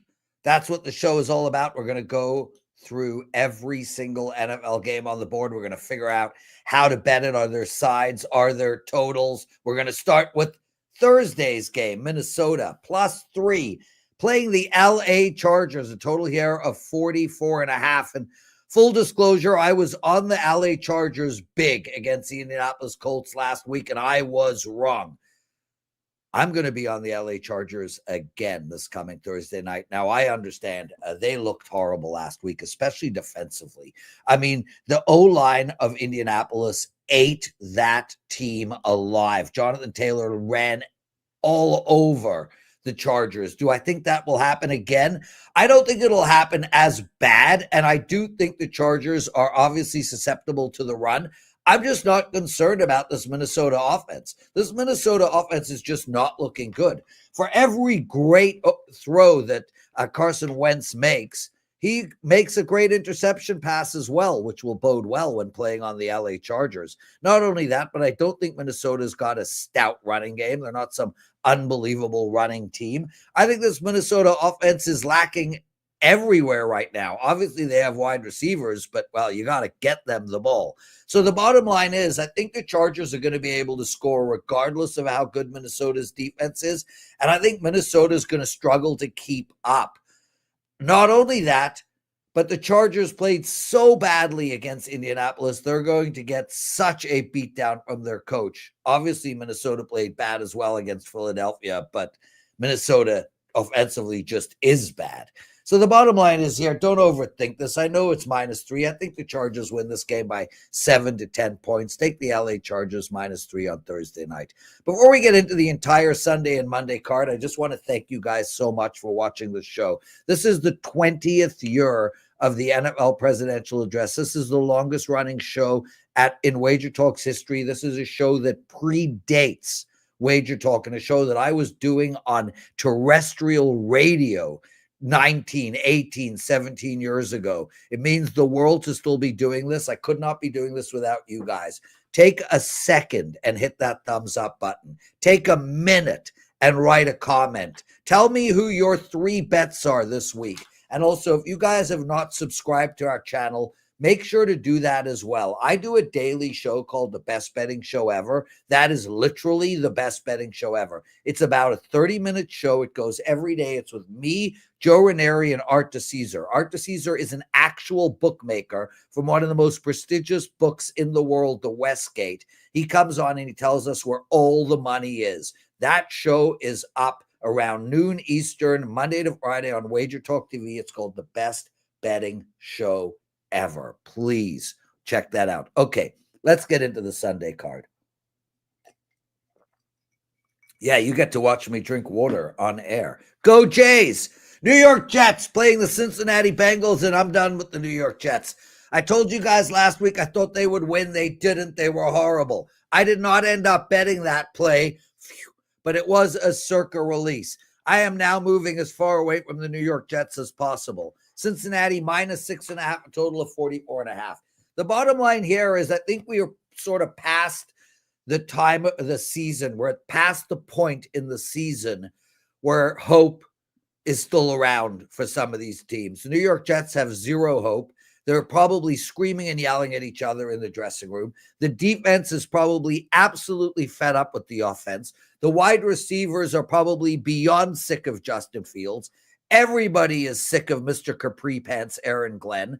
There has to be a horrible vibe in that dressing room. And on top of it, their owner has finally decided to say something, which never bodes well because that guy's an idiot. So with that said, we're going to bet the Cincinnati Bengals here, but we're going to bet them carefully. This is a -6.5, guys. This Cincinnati defense sucks. And Joe Flacco is known to play really good and then follow it up with an exceptionally bad game. So I am telling you guys to tread carefully.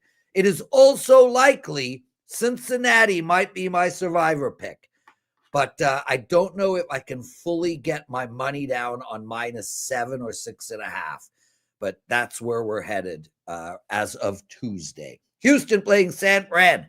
However wishy-washy I was on Cincinnati, and I do like the Bengals, I freaking love San Francisco here. Like, are you kidding me? What am I missing in this game? Let's first talk about San Francisco. Okay. They are injured everywhere, and they won last week. They are injured even worse the week before. They won. They have no defense. They hold teams to very few points. They have no offense. They score whenever they want to score. This is the best coached football team in the league on both sides of the ball, bar none. You had Bijan come in from Atlanta into San Fran. People were talking about him being the best player in all of football, the most yards from scrimmage. What did CMC do? Psh, sit down, child. Watch the master. San Fran, no matter who is their quarterback, no matter who is their wide receivers, no matter who's edge rushing, no matter what, is getting it done and getting it done week in, week out. Now they're a +1 dog against a Houston Texans team that's had one good game this year. One. And that was against the Baltimore Ravens, who had nobody playing on their offense. Okay, sure, they beat Tennessee. I don't count that as a good game. One good game this year the Texans have had. And last year, they barely had a good game too. This is strictly a shadow of 2 years ago where CJ was a rookie and all of a sudden took the world by storm and they went to the playoffs. That is not who this Houston Texan team is under any circumstances. They literally should have beat Seattle on Monday night. What was there, 17 turnovers?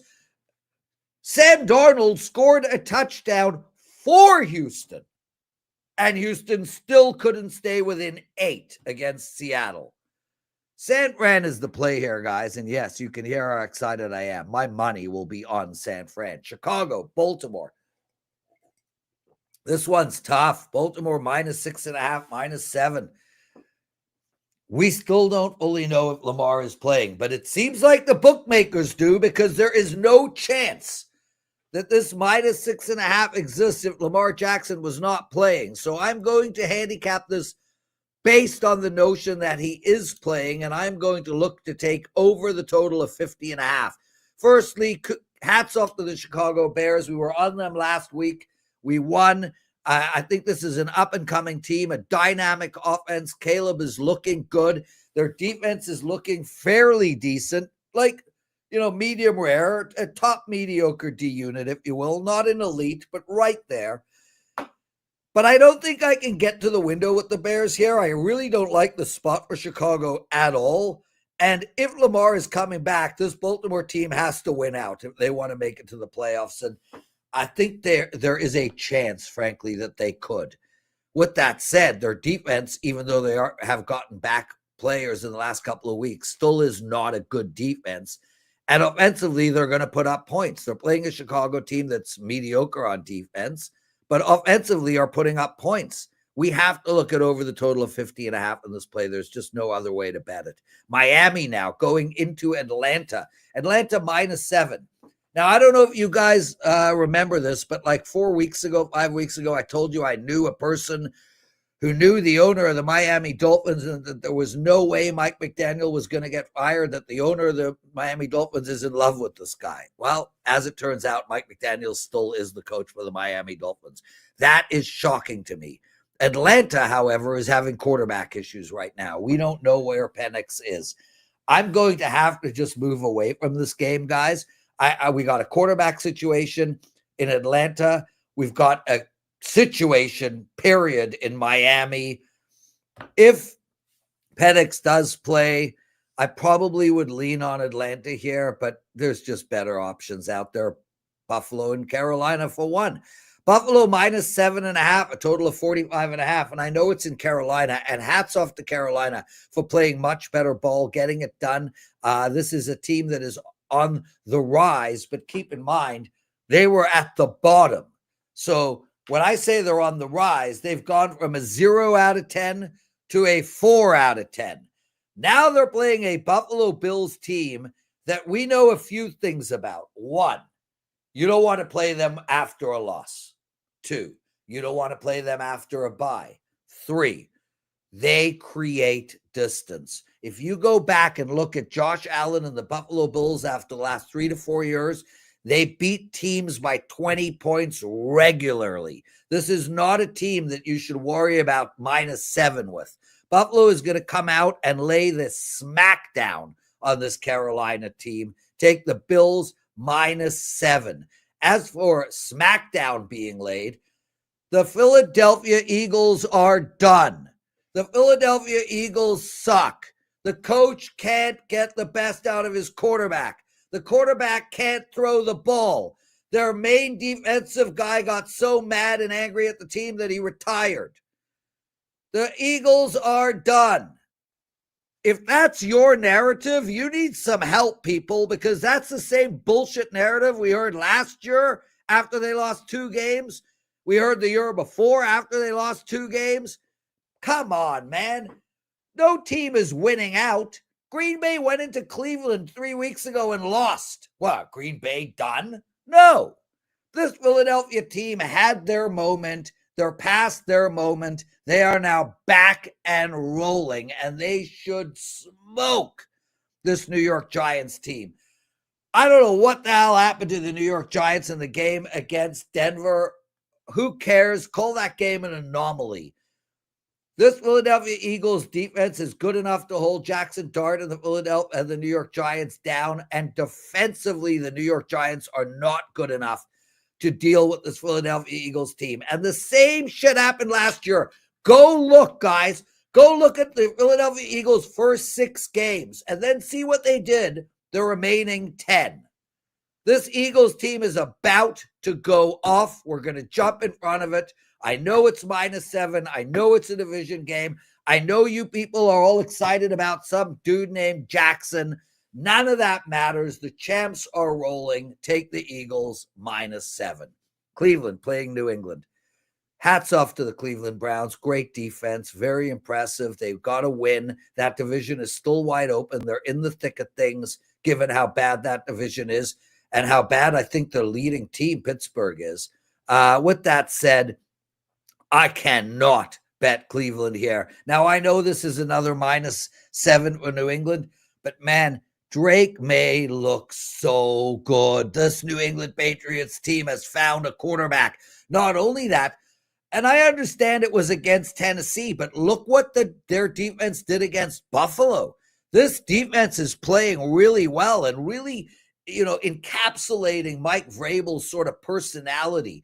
This is a hard defense to play against, and this is an offense that is in rhythm. The bottom line here is Cleveland are going to stop teams. They're going to keep teams down. A New England team that averages, say, 28 points a game might only average 23 against Cleveland. They might only average 21 against Cleveland. I don't think Cleveland can put up 14. I think Cleveland's going to absolutely struggle against this New England defense. I like the Cleveland Browns team total under, and I like New England -7. And I know, guys, I never play these -7s. I've just literally handed you a mediocre -6.5 on Cincinnati, an excitable -7 on Buffalo, an excitable -7 on Philadelphia, and a mediocre -7 on New England. So that's how I rate those -7s. But I do want to play dogs, and I do often. It just happens to be what it happens to be. More water. Sorry, guys. This is a no-edit show, and, well, my mouth is dry. Okay. Cleveland playing New England. We already did that game. Tampa Bay, New Orleans. -4.5 for Tampa Bay, total of 46. I was on the over in this Tampa Bay game against Detroit, and Tampa Bay laid an absolute egg. It was a horrible, horrible performance, and mostly by Baker Mayfield. If you watch that game, he was overthrowing his wide receivers, or underthrowing. That touchdown, missed touchdown opportunity was an underthrow. He just really didn't feel comfortable. This New Orleans team is trying, man. They're trying their damnedest. There's just too many points here. Tampa Bay is really beat up, guys, at both sides of the ball. And although I'm not going to sit here and tell you New Orleans wins this game outright, I think this is going to be a 3-4 point game. I would look at the dog here, plus 4.5. Tennessee playing Indianapolis minus 14. This has been bet down. There is a 13.5 on the board right now. And the bottom line here is this is actually a shitty spot for Indianapolis. Now, one would think, why? This is a division matchup game. The game against the Chargers was a real statement win for Indianapolis, and now they're going to be on a little bit of an emotional drop. Not only that, but it's hard to get up when you're playing the Edmonton Elks or the Montreal Alouettes or the Saskatchewan Roughriders. Who names the teams in the Canadian Football League? The Ottawa Red Blacks, the single worst named group of teams on the planet. But you could throw the Tennessee Titans right in there. They're no different to any of these shitty Canadian football teams. They suck too, although they have a better name at least than the freaking Red Blacks. Anyway, I digress. I cannot take Indianapolis here, guys. No chance, no way. My lean is on the dog at plus 14 points. I don't know how, but I think Indianapolis is going to have a slight letdown. But I think they're going to win the game. And I'm really high on Indianapolis moving forward. This team is doing something special. 14 points is just too much. Dallas, Denver minus 3, totally are 50. And I'll tell you right off the bat, I like both Dallas and the over in this game. Talking about the over for a second, Dallas just put up 44 points. Dallas has put up 40 or more in 3 out of 7 games and 37 or more in 4 out of 7 games. This Dallas offense is historical. Now, I said that about Indianapolis. Yeah, they are. They're incredible. They've barely punted. I think Indianapolis tied the record for the least amount of punts after week 6 out of any team in the league ever in history. I could be wrong, but I think that is true. And the Detroit Lions have redefined what offenses are. With all that said, none of them are putting up the numbers the Dallas Cowboys are putting up. This Dallas Cowboy team is scoring at will, and nobody is stopping them. Nobody. And they're playing decent defenses. Speaking about a decent defense, does Denver have one? I don't know. Let's think about this. The Giants are up 19-0, and then Denver scores. And they're like, wait a minute. If we could get a quick stop with our vaunted, incredible offense against a rookie quarterback, we can get the ball back fast, march down the field, get another score, get a stop, win this game. Let's do it. Boys, defense, let's go. 1, 2, 3, hard. Okay. Yeah, none of that happened. The defense laid down and died right after Denver scored that touchdown to get them back in the game. But don't worry. Wait. They have another opportunity. Then Denver goes up on the most miraculous comeback in history of football. And the defense gets together. They're like, we got this, boys. We got this. It's like a minute and a half, rookie quarterback. All we got to do is prevent them from scoring. Please, child's play. Nope. Dead. Laid down and died. That's what they did. They allowed Jackson Dart and a bunch of wide receivers that nobody's ever heard of to march down the field and score a touchdown on them. This Denver defense is not good at all. Dallas should have a field day on this Denver defense. And as for the Denver offense, this offense can score. Now, I know they might put up 0 for 3 whole quarters, but then they could put up 33 in a quarter, no problem. Easy peasy. With that said, obviously they're not putting up 33 in a quarter, but they're also not going 3 quarters putting up a duck, which in cricket is a 0. So with all that said, I think Dallas keeps pace with Denver. I think Dallas is a better team in the marketplace, and I think a better team than the market perceives.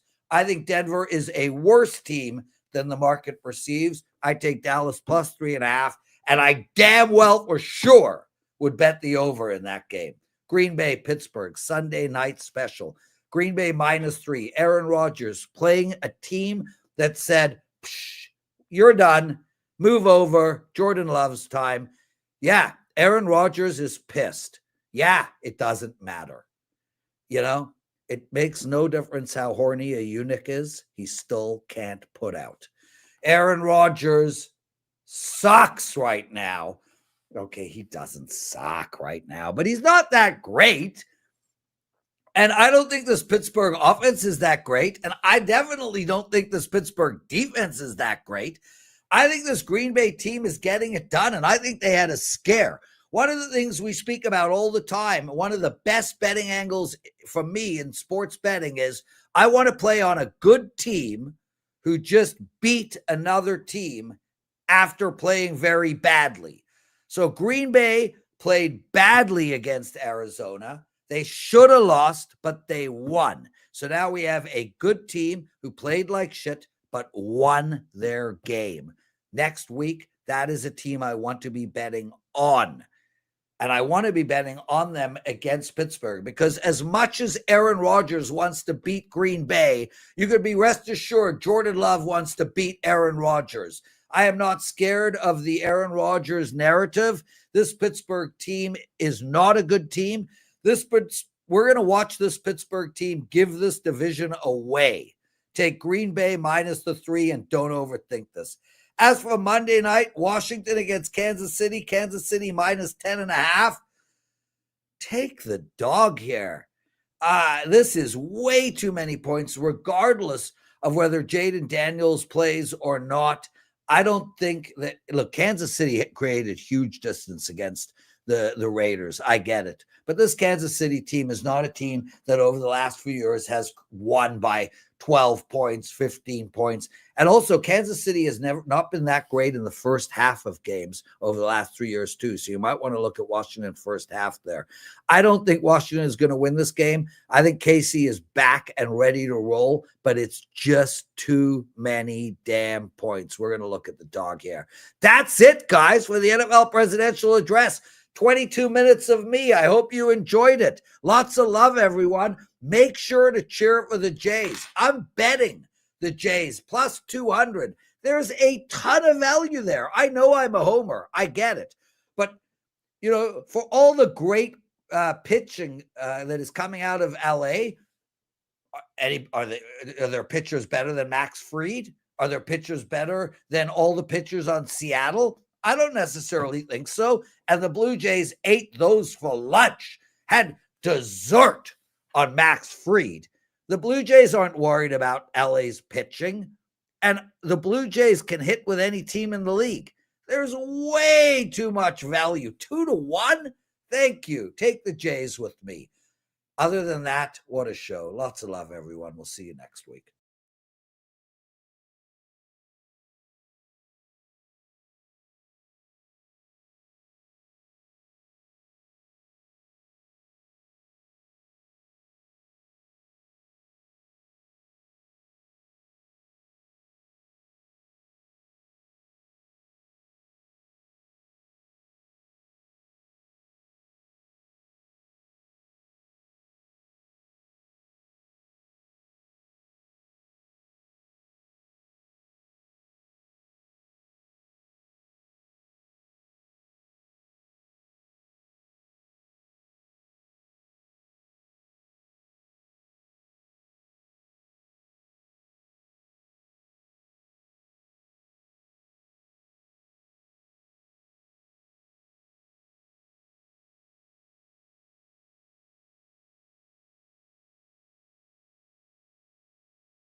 Welcome in to the opening line report. I cannot believe yesterday, but we're going to get into it because I've got some grievances to air with Teddy Covers here about the results of the games. And that's what we get into. We get in here Monday morning. We talk about what happened last week. We talk about Monday Night Football. And we're going to talk about what you need to be betting headed into this week. This is our handy dandy siren. You guys are new here. This is an emergency betting alert tool for when Teddy says, if you like this game, you better be opening up your sportsbook apps right now. Let's bring in Teddy Covers. Teddy, happy Monday morning. I know Monday mornings are always super chaotic and crazy. I told our producer, Dan Alexander, before we started, he said, Kelly, it's not like I have anything else to do on Monday morning. I'm like, you know what? The most important thing is this show. We are the most important thing because it is going to be week 8 in the NFL. I cannot believe that, to say that out loud, that we are not halfway through, but it feels like at least 1/3 of the way through the NFL season. Teddy, how was your Sunday before we get into Monday Night Football? Not great. I went 1-2 yesterday in NFL. I won in baseball, so we were able to split for the clients for the day. It was essentially a kiss your sister weekend. I think 4-4 Friday, Saturday, Sunday.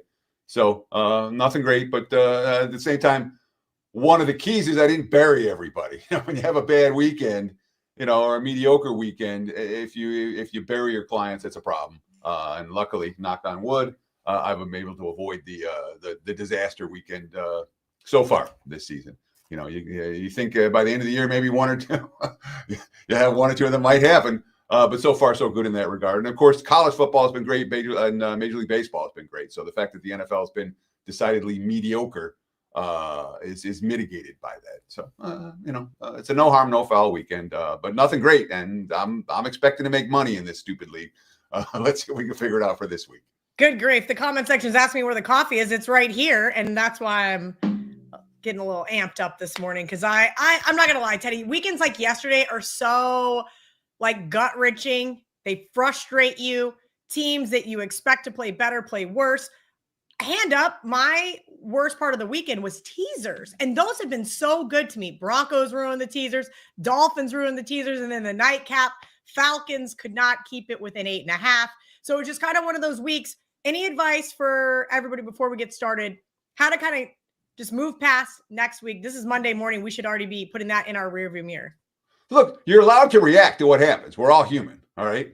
I'm human. You're human. We all have our moments. You all get pissed off sometimes. You all think that we should have covered a game that we didn't cover, or how did that bet lose? I mean, it's inevitable. Okay, it's going to happen. It happens to me. It happens to you. It happens to casual bettors, recreational bettors. Doesn't matter.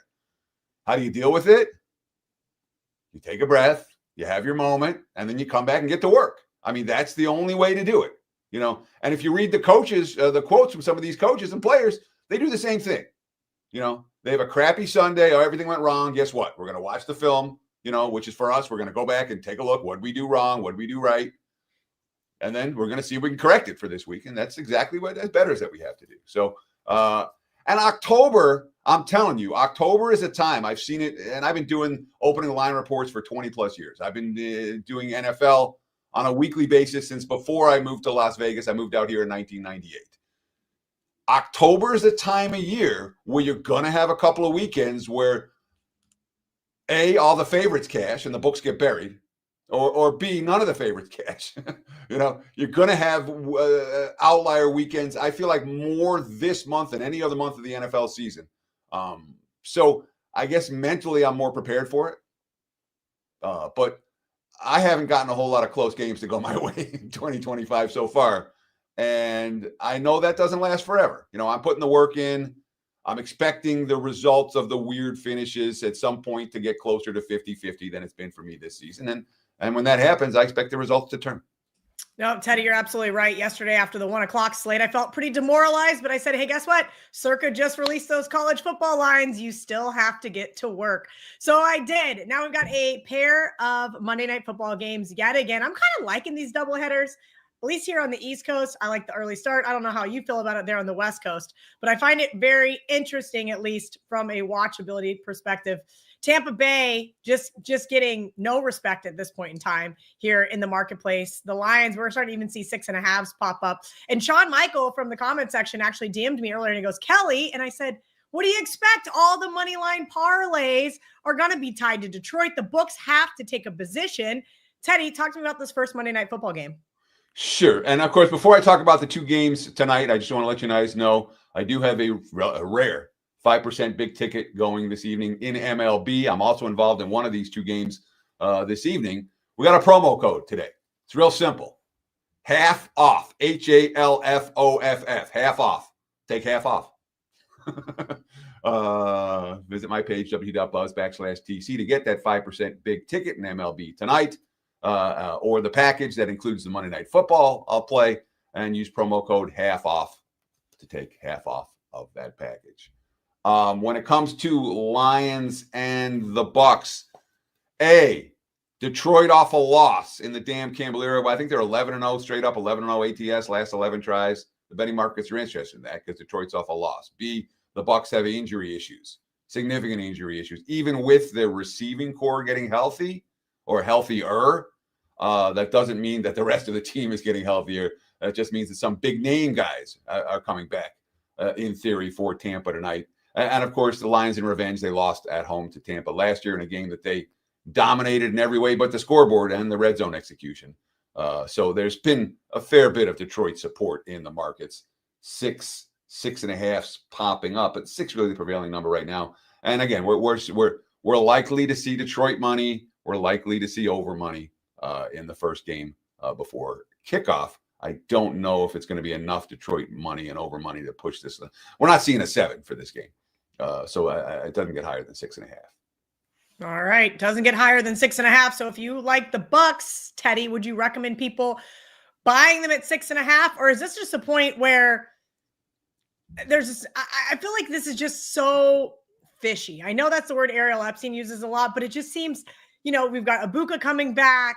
Is Evans going to be 100%? You keep hearing things about the secondary for the Lions. This game has just really kind of got my brain in a pretzel. I laid 5.5 in some of the contests with the Lions. I hate that line. I know it sounds crazy, but we talked about it last Monday night when you gave out the Bears. So I had Detroit on my short list all week, and I did not end up pulling the trigger on Detroit. Okay. I was thinking, and I wasn't. And look, the Lions could kill them, and it wouldn't shock me. But Tampa's a feisty little team. I wasn't, the more I thought about it, and the more the line crept up, and I'm just like, you know what? I got a stronger opinion on the second game. Let's go there. Okay, second game. Houston Texans at the Seattle Seahawks. Sam Darnold, one of the more surprising quarterbacks of this season. It's funny what happens when teams leave. Bad teams like the New York Giants and the New York Jets. That being said, talk to me about this second Monday Night Football game. Sure. And so we're seeing 3s as a prevailing number. There were a couple of 3.5s.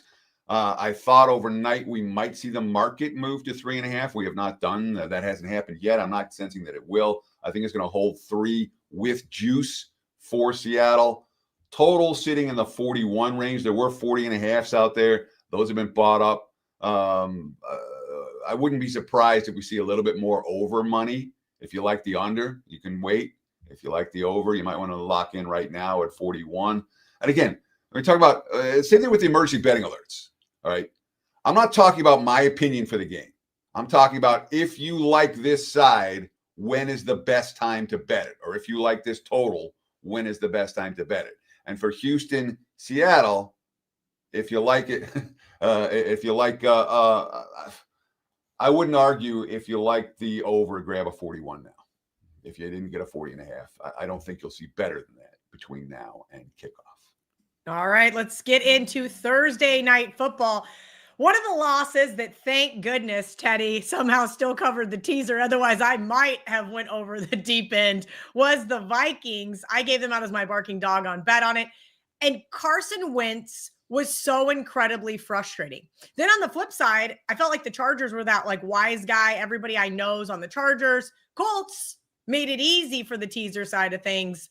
Talk to me about Thursday Night Football. Chargers marched out as a favorite once again here at home. So with all of these games, I'm going to give you 4 sets of lines.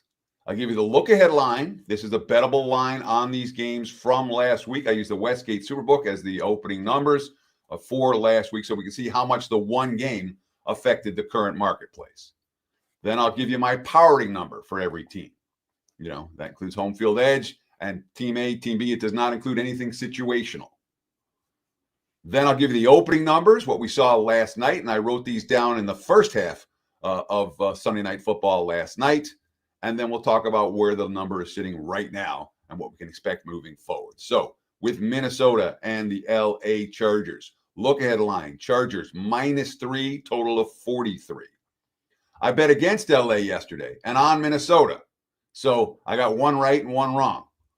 My powering number for the Chargers in this game is 3.5. So I'm off market on this one and on the wrong side of 3. Now, in my powering numbers, there's not extra juice attached to the 3. So this isn't the difference between a 2.5 and 3.5 in my powerings is not as big a difference as it is in the actual betting markets because they're going to hold on to the 3 much longer, whereas my powering was going to say, all right, it's 2.5, 3, or 3.5, -110 every way.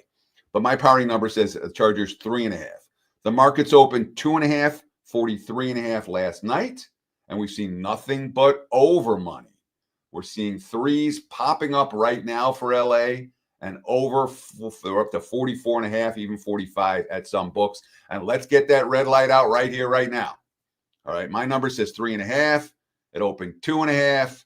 If you want the Chargers, get a 2.5 right now. I don't think much. All right, I really don't. The 3s are already popping. I'm seeing 2.5 -1/4 at a couple of books. So, and I wouldn't argue if you like the over, bet it right now as well, because that line is obviously from a look at a 43 to an opener of 43.5 to 44.5/45 right now. But that move's already taken place sidewise. It hasn't. 2.5 for the Chargers is something that I'm not convinced is going to be there a couple hours from now. Minnesota, I mean, here's a quote about who we're going to see at quarterback this week, from Kevin O'Connell after the game. Quote, we got to see how he, meaning Wentz, comes out health-wise, because Wentz took a beating in that game, as well as making a bunch of bad throws that made you want to wring his neck. Quote, we will see how McCarthy feels as well. On a short week, we're going to put together the best plan we can. That also includes the players available to us. Carson Wentz after the game, quote, I got to not throw the ball to the other team. That would be great. Worth noting, went to backup center last week, Blake Brandel for the Vikings. And if you want to blame one person for Minnesota's loss, you can blame him.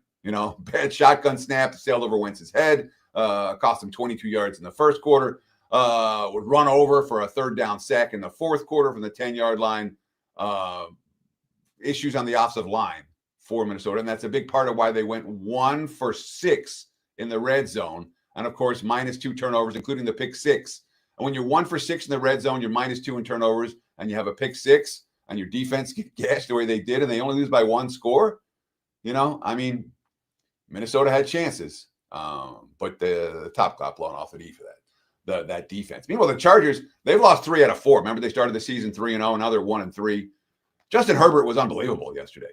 Career high 420 passing yards. It was the team's leading rusher, but that was the only success they had on the ground. Kamani Vidal ran over Miami last week. This week, 9 carries for 20 yards against a real defense. They got Khalil Mack and Denzel Perryman off the injured list and then gave up 6.9 yards per play.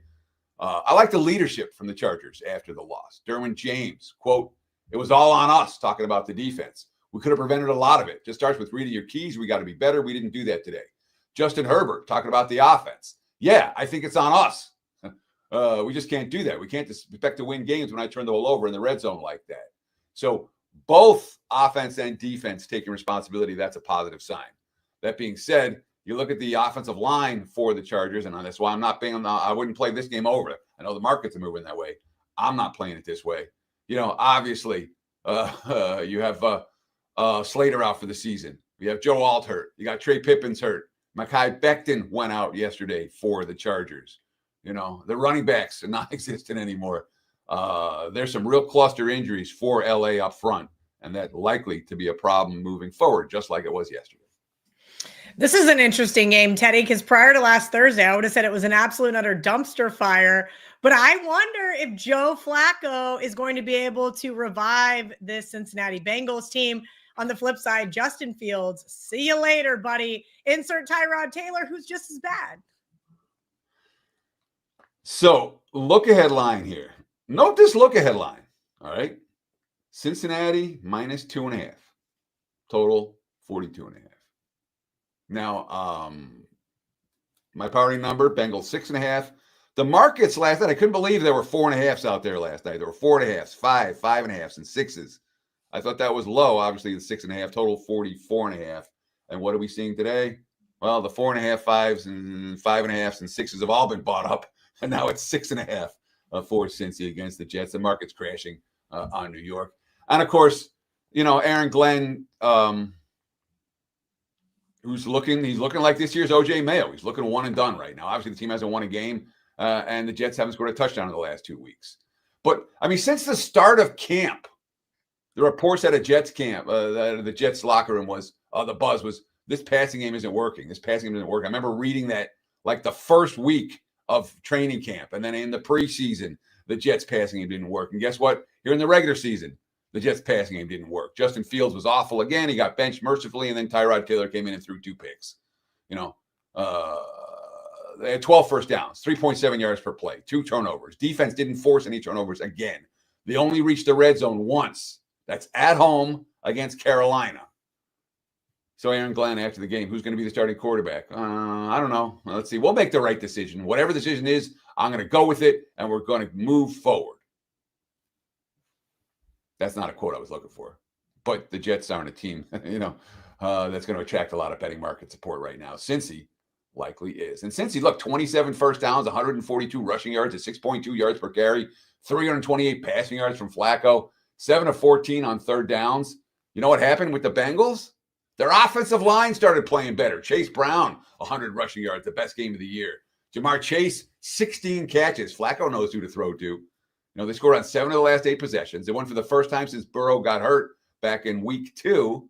But still, red flags, only 2 of 5 in the red zone, 7.3 yards per play allowed, against Pittsburgh. Chase, quote, last week it seemed like we'd finally figured out how it was going to be with Flacco on the offensive line, and we showed what we are capable of. Brown, quote, the whole line was phenomenal. The way they were picking up the plugs and creating space, that's all I need. Get to the line of scrimmage, and I can do the rest. I was able to pop a couple of big ones today. It felt pretty good. It's nice to carry that momentum. Worth noting, even after the game, since he 29th in points allowed per drive, 31st in red zone defense, 29th allowed in yards per play. I know Trey Hendrickson, they're stud on the defense side of the football, inactive due to a hip injury. Check his status. He is impactful to the point spread and the Bengals results. That being said, 6.5, 6.5, 6.5. My powering name number says 6.5. I would not be shocked at all to see this get to 7. That said, I think there'll be some resistance at 7. If you missed the early numbers, you probably missed the best of this one. I don't think we'll see a 4.5, 5, 5.5, or 6 again for the New York Jets, who are not a team that's attracting any public support, and their stats are so bad they're not attacking a whole lot of wise guy support either. Well, they will never get my support again. I've been saying this. Never is a mighty long time, Kelly. Listen, I thought I was being so cute putting them in the super contest. On to the next. All right, we've got the Houston Texans that play tonight. San Francisco travels to Houston after a nice win last night, except for Mac Jones. Was interesting if you look at that stat line. I went to bed. I saw the writing on the wall. Yeah, that's a big advantage being on the West Coast. You get to stay out, all the late games aren't that late. Tougher. I knew what the end result was. When I saw the halftime score, I was like, they're not going to cover this teaser. I'm going to bed. I'd rather get a good night's sleep and get on to the next week. And you were right in that regard. It was not a particularly good performance in that regard.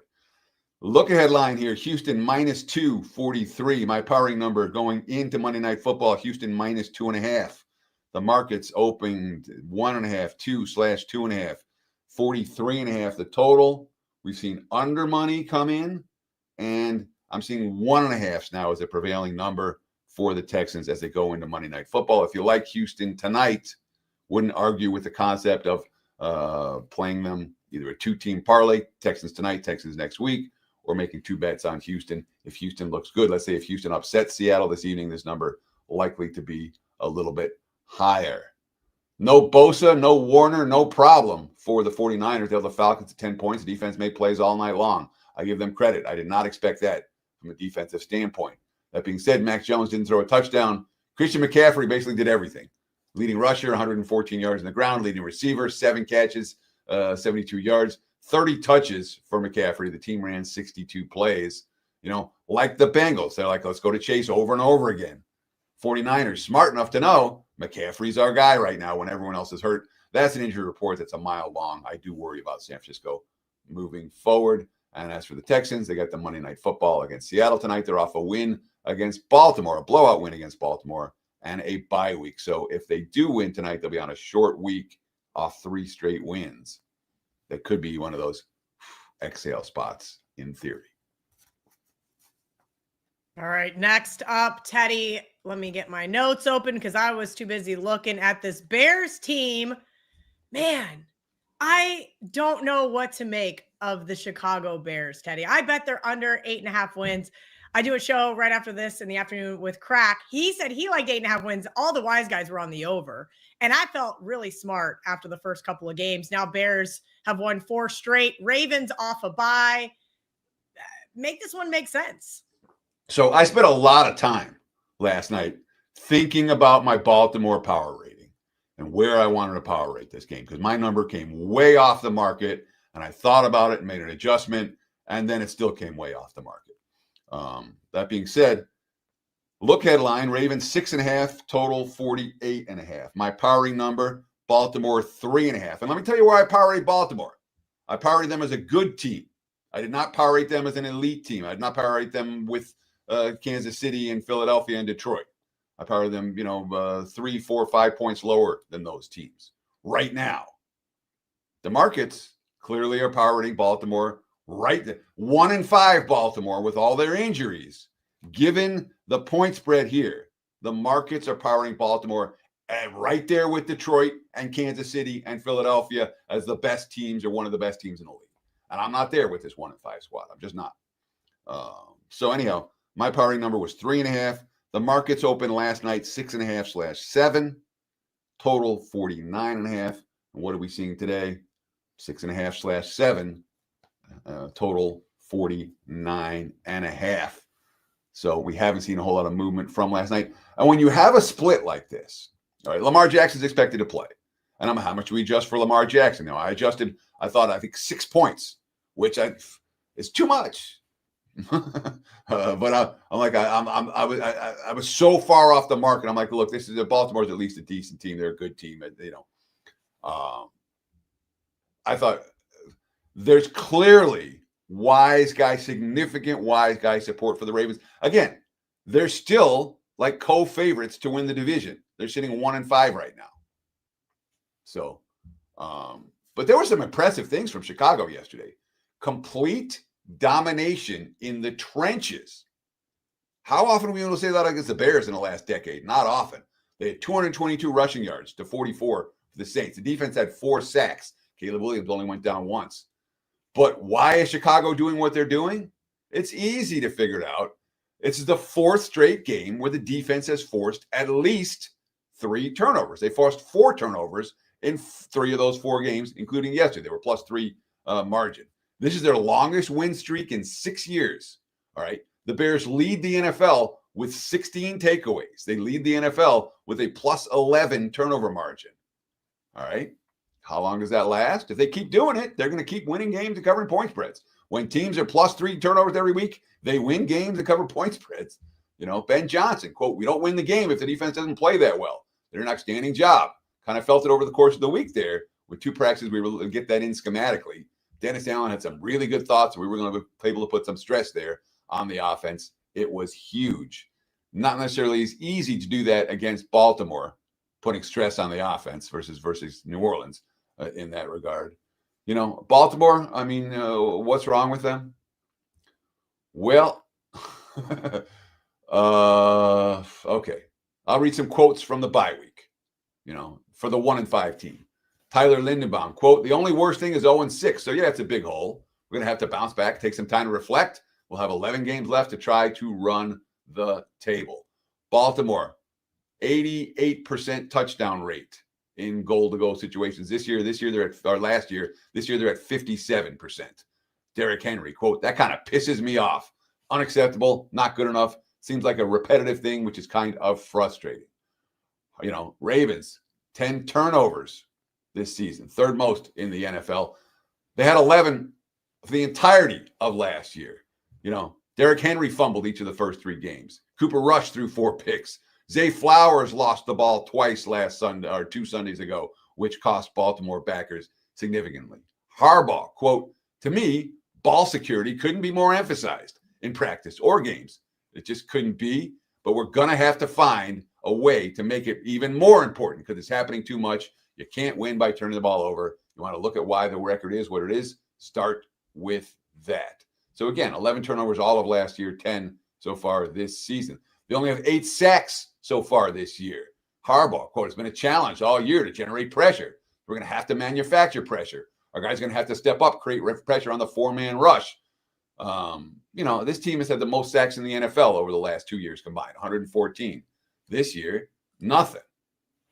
That being said, nose tackle John Jenkins, bet on quote, the only thing I know is that I come to work every day. I see a lot of guys who are hungry, who put the work in. As long as I see that every day from the guys in the locker room, in the building, and the organization, it's tough to listen to what outside people say. So Baltimore's still talking the talk. You can understand why their problems are what they are. They seem somewhat fixable. And I would not, this is going to be the wise guys will be on Baltimore here. I can tell you that likely. And that tells me that if you like the Ravens at -6.5, there might be some urgency right now. 7's already popping up at the quote-unquote leading indicator books. But there could be enough public support the other way for Chicago. So it isn't.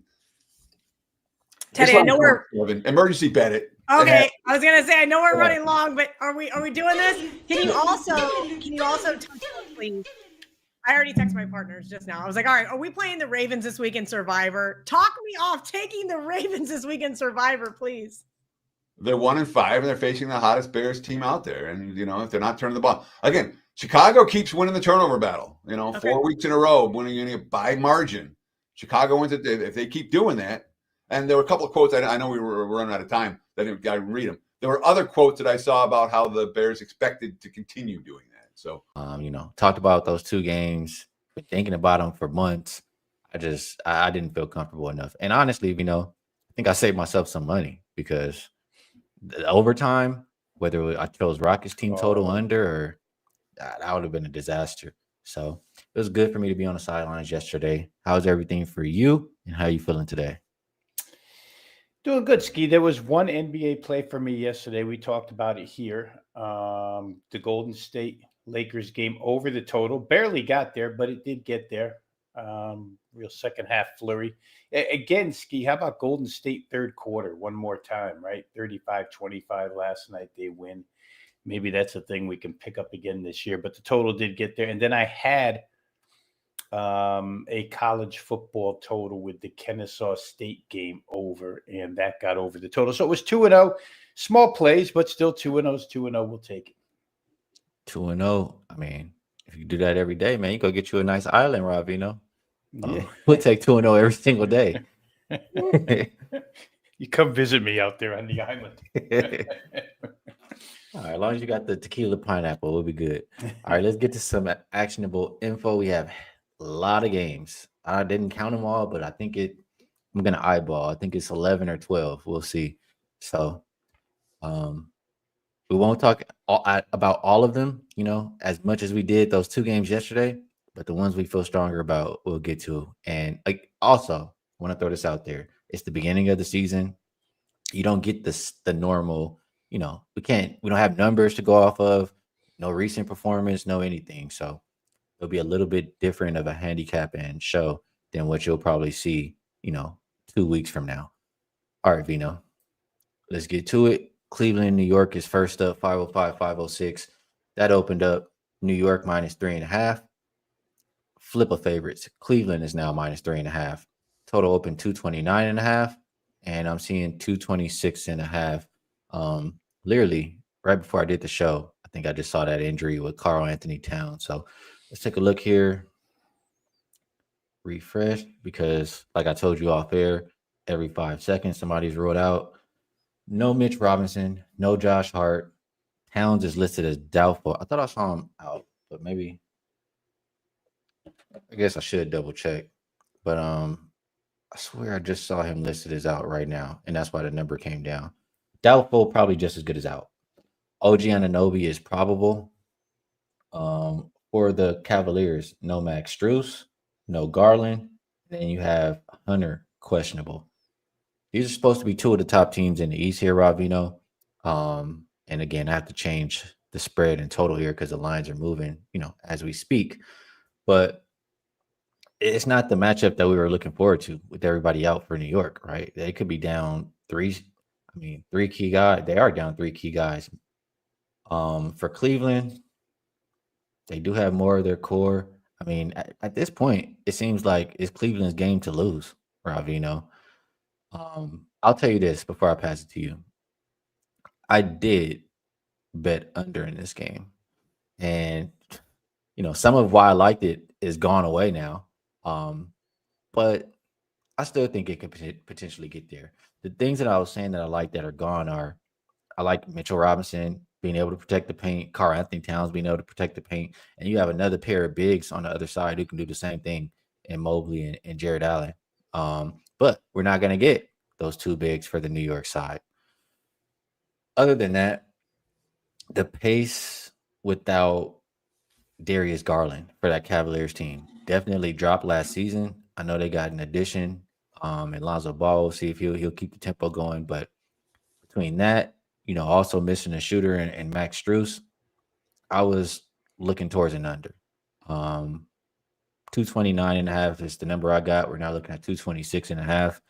Do you think, would you still trust it with the injury report? How are you looking at this game, Ravino? Yeah, this one's tough, Ski. Too many missing pieces. I did not play it. The Knicks certainly are hurt defensively by all these absences. And, generally speaking, last 2 years, 3 years, when I speak of Cleveland, at least, and I think when most of us speak with Cleveland, I've done a bunch of shows with you the last 5 years, we talk about Cleveland's front line. Evan Mobley, Jared Allen. There's nobody to contest those 2 guys. I mean, Jared Allen, I don't, and again, I'm not a prop guy, but these are the thoughts that came to my mind. Jared Allen rebounds has to be in play here. Evan Mobley, from everything that came out of Cleveland in the offseason and some of the preseason, Evan Mobley looks like they're looking toward him to be a bigger scorer, carry more of the scoring load this year. That probably is in play. I don't know what his points are, but from a prop perspective, I would think that the 2 bigs on Cleveland's side, I mean, how many minutes can Yabusele give them, the Knicks, at center here? He's a part-time player for Philly, forced into action last year due to injuries. He's a good player, solid player, but he's a backup. I don't know that he can give you more than 23, 24 minutes that are good. So to me, I don't know that I could trust the total under, simply because the Knicks are likely probably going to want to push it a little bit. They're such a small team here tonight. And Cleveland has such an interior edge. I don't want to play under, don't want to play over. The only thing I could recommend here is maybe the 2 bigs for Cleveland in some prop form look like the best possible plays to me. Yeah, Cody says Knicks may struggle to score here, looking at their team total under. Cavs still have, that defense on their side. It could be a good way to pivot there. Let's keep going, Ravino. Do have a lot of games today. And next up, looks like 507, 508. Brooklyn and Charlotte opened up -4.5 for the Hornets. Currently 5. Total open 222.5, all the way up to 228.5. So shot up about 6 points there. As far as who's available, I do see Grant Williams and Josh Green out for the Hornets. Highsmith out for the Nets. A little bit of a new Nets team here. Here's how I think about this one. I don't really trust all of the guys on the Nets team. I trust Cam Thomas. I trust Michael Porter both to score. I trust LaMelo to play with pace and score. I trust Brandon Miller to score. Like, if I'm playing this one, I agree. The total is moving in the right direction. It's already moved 6 points. You're getting the ass into the line, but I think that's the right way for it to go. Other than that, I don't think either of these teams are great defensively. And, in basketball, I don't like to lay with teams I don't trust to get stops. So it would be Brooklyn probably or over, in this one. And when I think about that too, MPJ, I think he'll want to have a good debut over there for the Hornets. So maybe bet on him. Anything for you in this game between Nets and Hornets, Ravino? Yeah, I actually played Ski. And again, I think one thing that you said off the top, it's the beginning of the season. And for those of you who may purchase plays that I've had the first couple of days, you can see I'm going baby steps in. There's plays, but there's smaller unit plays because we don't have a lot of solid info yet. But I did play this game, and I did play the Charlotte team total over. I just zeroed in on Charlotte. I think you mentioned right off the bat, there is not a lick of defense going to be played by Michael Porter Jr. or Cam Thomas. So the Nets are serious, and they've got 5 rookies on this team. And I just can't see the Nets going out there against an up-tempo pace team like Charlotte who wants to push and has legitimate scorers across the board, even a couple deep into the rotation.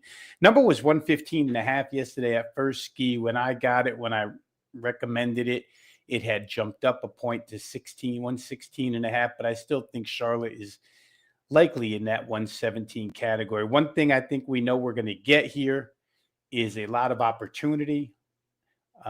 Charlotte may shoot a bunch of free throws here. Again, when you have so many guys that haven't played together, defensive assignments get blown all the time. In this game, I think Charlotte can take huge advantage of it. They're going to want to come out on their home floor opening night, and play really well. So my play here was Charlotte team total up and over what's currently 116.5. All right, good stuff on that, Ravino. Can't talk you off at all. Let's keep going down the list. I messed up something on my screen here, but I'll try to fix it as we keep going. Next up is 509, 510. Heat hidden, or, they're neighbors, going to Orlando to face the Magic. Opened up -8.5 for Orlando. Still see 8.5 out there. There is a 9 that just popped up. Total open 213.5, and it looks like it's as high as 215.5. And again, I just want to refresh because when I see these lines moving, you know what time it is. The injury report, something might have happened. We are waiting on Khalil Ware. He's listed as questionable. There will be no Tyler Hero in this game. And then Mo Wagner out for the Magic. I saw somebody in the chat. I got to put this up there because where is it? Miami team total under. They got no shooters. I mean, when I'm looking, Norman Powell can shoot. Wiggins can shoot.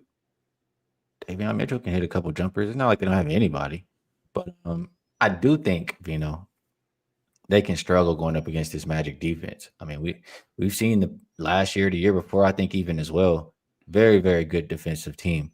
A lot of the problem that I had with the Magic was thought process-wise, was usually when I expect teams to win by these big margins, it's teams that I trust to shoot the three well and defend the three well. Now, the Magic were one of these teams that they didn't have a whole lot of shooters last year, but when they were big favorites, they were pretty damn good. They still found a way to do it. And now this season, you had Desmond Bane, who helps you in that department where you were lacking. So I like the addition. I like this Magic team. The more I think about it, I think they can win this game by double digits. Can you talk me off of the Magic here at the house? No, because it's still on my short list to play. I was waiting on, some kind of definitive information on Ware. If Ware can't go, it throws Jovic into the game, and it's just a different story. When they went to that lineup last year, when they played Bam at the 4 and Ware at the 5, it kind of worked for Miami. They started scoring a little more, but like you mentioned, no Tyler Hero, but insert Norman Powell. Norman Powell can do Tyler Hero type things. Davion Mitchell's not necessarily a shooter, to the earlier comment about they don't have shooters. Wiggins, we don't know. I don't really trust that bench on Miami. But here's what put it on the short list for me was when I saw Jalen Suggs was going to play. I thought Jalen Suggs might miss. And this is a team, for those who don't know, that I played a future bet on to win the Southeast Division. I know Atlanta's made improvements, but the Desmond Bain pickup, and then add on top of it, Ski, what I think is probably one of the most unheralded acquisitions of the offseason, when Orlando picked up Tyus Jones, who, believe it or not, Tyus Jones at point guard has led the NBA in assist to turnover ratio 6 of the last 7 years. Yep. It's crazy how good He's he awesome. is with the ball. And like you said, you normally don't trust Orlando offensively to cover numbers like this, but when you can come off the bench with Tyus Jones, that's a big deal for playmaking ability for the Magic, who definitely have guys who can finish. So to me, like I say, it was on the short list. It might totally get on the playlist here, minus the 8.5 or whatnot. I don't want it to get too out of hand. You said you saw a 9 jump, so there may be an interruption. Only one, yeah. In the show here, if that starts to move, we may have to interrupt and get involved quicker than we want to. But yeah, I do like Orlando. Yeah, we'll shut it down real quick on this show. We don't play around. Open up that wallet. Let's get involved. All right. Yeah, we're both looking at Orlando in this game. Next one. 5-11, 5-12. Toronto and Atlanta. Opened up Atlanta -6. Came down a little bit to 5.5. Total open 235.5. And as high as 237.5. Injury report. Nobody on there for the Hawks. For the Raptors, Jacoby Walter, I believe that is out. Murray Boyles is out as well. This Raptors team now has the combination of Ingram and Barnes on the wings, and I like it. That's a lot of length, a lot of athleticism, defense. I like that. At the same time, I don't really trust or like the guard play for Toronto. I actually hate it. So I'm unsure, what I really want to do with this Toronto team. As far as Atlanta, I do like their roster. I like the addition of Porzingis. I think that they have some potential to make some noise this year. But it's really, really only one guy I trust to defend right there. And you know me, Ravino. I like to expect, that I can trust to get some stops when I'm laying some points. So that makes me hesitate on the Atlanta side. I want to try to find reasons to take the points with Toronto, but then I look at Quickly and RJ and I say, never mind. So, is there any way you can get involved with the Raptors and Hawks? Real quick, to the one guy that you can trust defensively on the Hawks side, it's the new guy, right? It's Dyson Daniels, that guy. But absolutely, it's interesting that at shooting guard, Ski, a couple of years back, and this is a reason why I played Orlando to win the Southeast. Atlanta made the big move for DeJounte Murray, who was a better two-way player. I mean, a very good defensive player and a far better offensive player than Daniels is. Daniels is excellent on the defensive end, but he's not DeJounte Murray offensively. And they still couldn't get anything done. And it's a little bit bothersome to me. I know a lot of people are high on the Hawks. Now, if I flip it over, I know that our buddy and colleague Teddy Covers is extremely high on Toronto. I have to see it to probably accept it. What I do think is that last year, I don't know, the last 30 games or so, or let's just say after All-Star break, Toronto was just a wildly high-scoring team. Score a lot, give up a lot. And if they continue that philosophy when you play the Hawks, maybe you can get to over. I just don't know that I can get involved in a game where I need 238 on the first game of the season. We're probably going to get to 240 real fast here from the odds makers if this is already 237.5.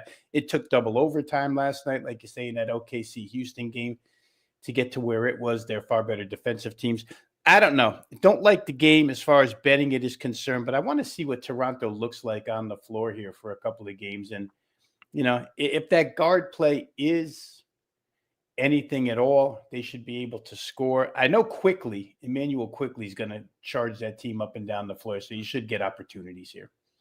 Yeah, I would expect them to play with pace for sure. And I mean, you expect the same kind of thing with the Hawks, right? So, And I can understand if this one was the highest scoring game of the night. I wouldn't be surprised. Yeah, let's keep going down the list. Drip Fuego says any player props. I mean, nothing is standing out right now. I mean, yesterday I talked about some player props, but again, this is the first game of the season. We don't have any numbers. We don't have anything to go off of, and we have 11 or 12 games to handicap as it is. So, nah, don't see any player props right now that are standing out to me. Really just spend the time getting through these 12 games trying to figure out who I'm going to pick on the side in total, honestly. Next, 76ers and Celtics. Opened up -2.5 for Boston. Looks like 4.5 right now. Total open 224.5, and it's all the way up to 229. As far as who's available tonight,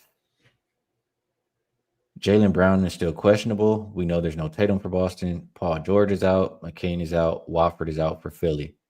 Shocker, Ravino. I mean, makes a lot of money for not playing. Yeah, man. Joel Embiid will be out there. We'll see what he looks like. I'm not a big believer in current state of Joel Embiid or what I've seen from him recently. So I'm not high on the Sixers in general. No secret. I do like their rookie, VJ Edgecombe. Maybe he can have a good game. But as far as this game, if I'm betting it, I think it was Jaylen Brown, and he was saying something like, he's more like this seems like more of a track team than a basketball team. Like they just want to run, and you see the total skyrocketing up. So players talking like that, especially early in the season, no numbers, I tend to want to listen. I think the total moved in the right direction, and yeah, that's how I feel. What do you think, Rob? Yeah, and I think those moves in this game, Ski, correlate. Boston's up to 4 now, or 4.5. The total's up, and I think that's just somebody knows that Jaylen Brown's going to be involved in the game. Game sat, total sat, and then all of a sudden it popped.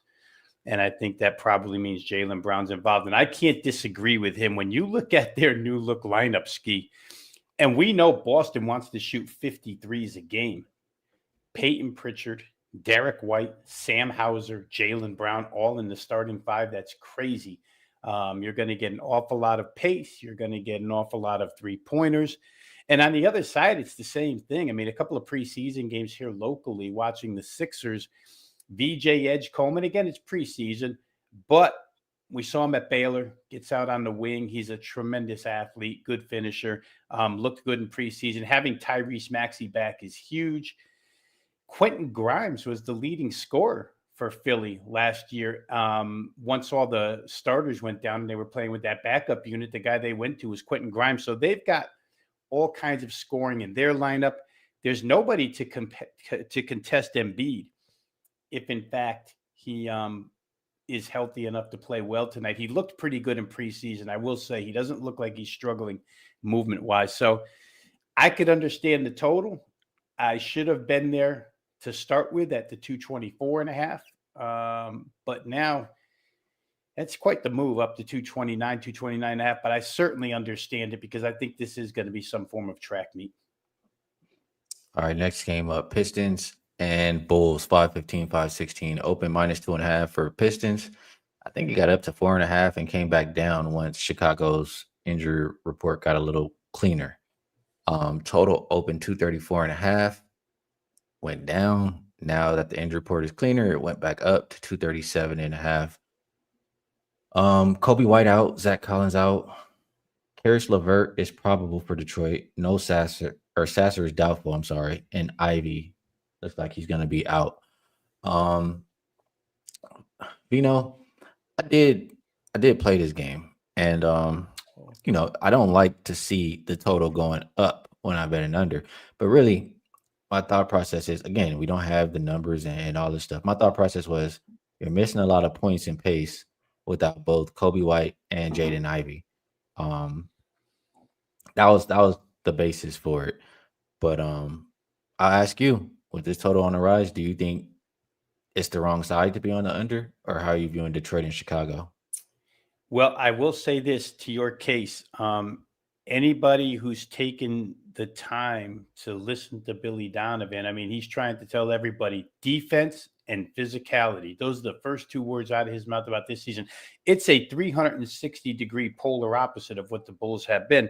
But when we see that they got Jalen Smith out of Detroit at center, a shot blocker deluxe, when we see that Patrick Williams is back healthy, it's interesting. Some of the guys, Isaac Okoro is now on this team. Some guys who are more defensive minded than offensive minded now infiltrating the Bulls rotation.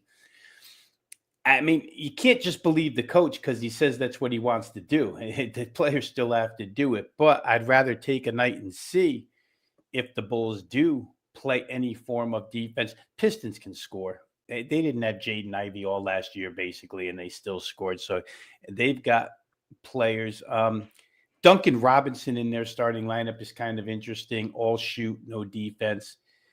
I don't know, Ski. I could see your side of it. I didn't play because I'd rather watch the Bulls after hearing Donovan talk and just see if it's lip service or if they really are going to be at least a little bit different. I don't expect them to be a team that, is top 5 defense in the NBA, but they were so rotten last year. If they could just get up to, average 15, 16, 17 in the NBA, they could be pretty good. So we'll see. Yeah, if I'm playing a player prop here, it's absolutely Cade. And I would prefer to bet on Cade than bet on the Pistons because, Pistons are going to win. I think Cade is having a great night. That's just how I view them. So to the person who asked about player props, so far, probably Cade, maybe VJ in the previous game, Cam Thomas or MPJ in that Nets game. And I'm talking points for all of these guys. So Evan Mobley, PRA, as of right now, that's just looking down the list. Those would be guys that I would try to make a case for. All right, Vino, keep going here. New Orleans Pelicans, Memphis Grizzlies, 517, 518. Opened up -3.5 for the Grizzlies. Looks like 4. Total open 234.5, as high as 237. Who is available or who is not available in this game? The Pelicans will be without DeJounte Murray, Kevon Looney. I feel like year after year, even in the Grizzlies just always have a laundry list of injuries. Like, why is everybody always hurt there? No Brandon Clark, no Zach Edey, Ty Jerome out, Scottie Pippen Jr. out, Williams out. I have a hard time. I feel like it's the lineup is so inconsistent all the time with this Grizzlies team. I never have a strong feel on them. In general, this Pelicans team, I like 1 through 4. I'm not gonna say I don't like 5. I worry. That would be my worry if I'm worried about this roster is Kevon Looney and Misi. But I do think 1 through 4 will be able to score on, with the best of them. So seeing them getting points here, I was trying to make a case for the Pelicans. Can you help me out trying to get there with New Orleans? It's hard. And it's just as hard to make a case for the other side, Ski, to tell you the truth. But to go back to your point about the Memphis injuries, they're not just injuries. Those are all long-term. Like, we're not going to see those guys for a while. Zach Edey out until mid-December. Ty Jerome out until late November. Brandon Clark out until December. Scottie Pippen Jr. out until January. Those are 4 guys that play minutes for this team. And you're not going to see them for at least 6 weeks, any of them. So it's kind of a strange situation here. You throw KCP into the mix to help Josh score a little bit. John and Jaren Jackson are certainly quality duo capable of anything, but I don't know. I kind of like the Pelicans' scoring ability off the bench, I will say, with Alvarado, with the rookie from Oklahoma, Jeremiah Fears, who's a scorer deluxe, and then Jordan Hawkins, second year out of UConn. But I know Jose Alvarado's a pretty good defender, but I don't see a lot of defense in this game. It's one of those that was priced too high for me to get to the total. But sidewise, it's just difficult. You have to just watch this game, in my opinion. Maybe there's props here, Ski. Well, S. says Morant over 24.5 points. I mean, I don't see a whole lot of rim protection for the Pelicans. I mean, right. I could see Morant getting there. Um, Zion, maybe he has a. I mean, we saw skinny Luca last night. Maybe we see skinny Zion tonight go off. People got something to prove in these first games. So yeah, maybe Zion, maybe John Morant points. It's tough. I feel like anybody can score on that Pelicans team, but Zion should be the most motivated, I think. All right. Keep going down the list here. I think we're making okay time. It's so many games. Washington and Milwaukee opened up -9 for the Bucks. Looks like 9.5 for 10. Total open 227.5. As low as 226.5, but we'll call consensus 227. For the injury report, Bilal is out for Washington. Nobody else. Nobody on the injury report for the Bucks. Vino, you like the Bucks this season as far as being able to win a little bit more than a 500 team. I mean, this should be one of the teams that they're able to beat up on. When I look at this, I see Giannis surrounded by shooters. I like Turner protecting the paint. I think that the Bucks should be able to win this game by a big margin. But when I say that, it is the first game. I am always wary of laying, close to laying double digits in this first game of the season. Like you just never know if they're gonna come out already in rhythm. It's a lot of points for that. So I ask you, are you a little bit nervous about that? Is there any case to be made for the Wizards, or is it the good old over with Milwaukee and Washington? Well, I'll say that I'm with you as far as Bucks covering numbers is concerned, especially double-digit numbers. I will be involved here. I just haven't gotten to it yet, but I'm going to play the Milwaukee team total over 118.5 here. There just doesn't seem to be a lot of resistance from the Wizards side, and Milwaukee is healthy and deep, 1 through 9. I mean, when 6 through 9, what's listed at least for tonight is Bobby Portis, Kyle Kuzma, Taurean Prince, and Cole Anthony. That's pretty solid 6 through 9 at all positions. So for me, it's certainly, we hear Giannis every single year. He's pretty loyal to this team because he probably could have gone at some point and left them. But I think there's something to prove here. I hate to use the word because it's so overused, statement game. It's not really a statement game, but it's Milwaukee coming out as a group tonight and kind of setting a tone. Love them having Miles Turner at center now. I think that's huge for them, and especially where scoring is concerned tonight against what's not a good Washington defense whatsoever. I mean, CJ's in there now. CJ and Chris Middleton are both going to start. There's no defense between the two of them, really. So for me, it's going to be the Bucks team total. The current number listed is 118.5. I think they'll get to 120 here. Whether or not they cover, I'm not sure, but I do think they'll score. I like that play. I mean, I thought about it this morning before we talked. My hesitation was if they're getting blown out by so much, maybe they just, take it easy at the end. But still, it's hard for me to see Washington stopping this Milwaukee squad. And Milwaukee has a solid bench, too. That's what I mean. Yeah. The 6 through 9 is good. I mean, maybe we can even trust those guys if it gets out of hand to continue scoring. Yeah, I mean, 118.5 seems pretty doable, Ravino. I do like it. I might join on that one. I won't stop the show right now, but might open up that wallet a little bit later. Comment came and said from Casey, there's 2 comments here. She likes Porter's assist. Then you have S. saying Giannis triple-double off the summer interleague comments on passing. And then Cody likes Giannis PRA. And Casey says Middleton props, and this one could be interesting. I mean, we're expecting more points than not. I can't talk anybody off of any of these props you said for this game. All right, Vino, let's keep going here. Clippers and Jazz, another big point spread, open -8.5 for LA. Looks like 9.5. Total open 226.5, and it's down as low as 225.5. As far as who's available, only Jay Miller out.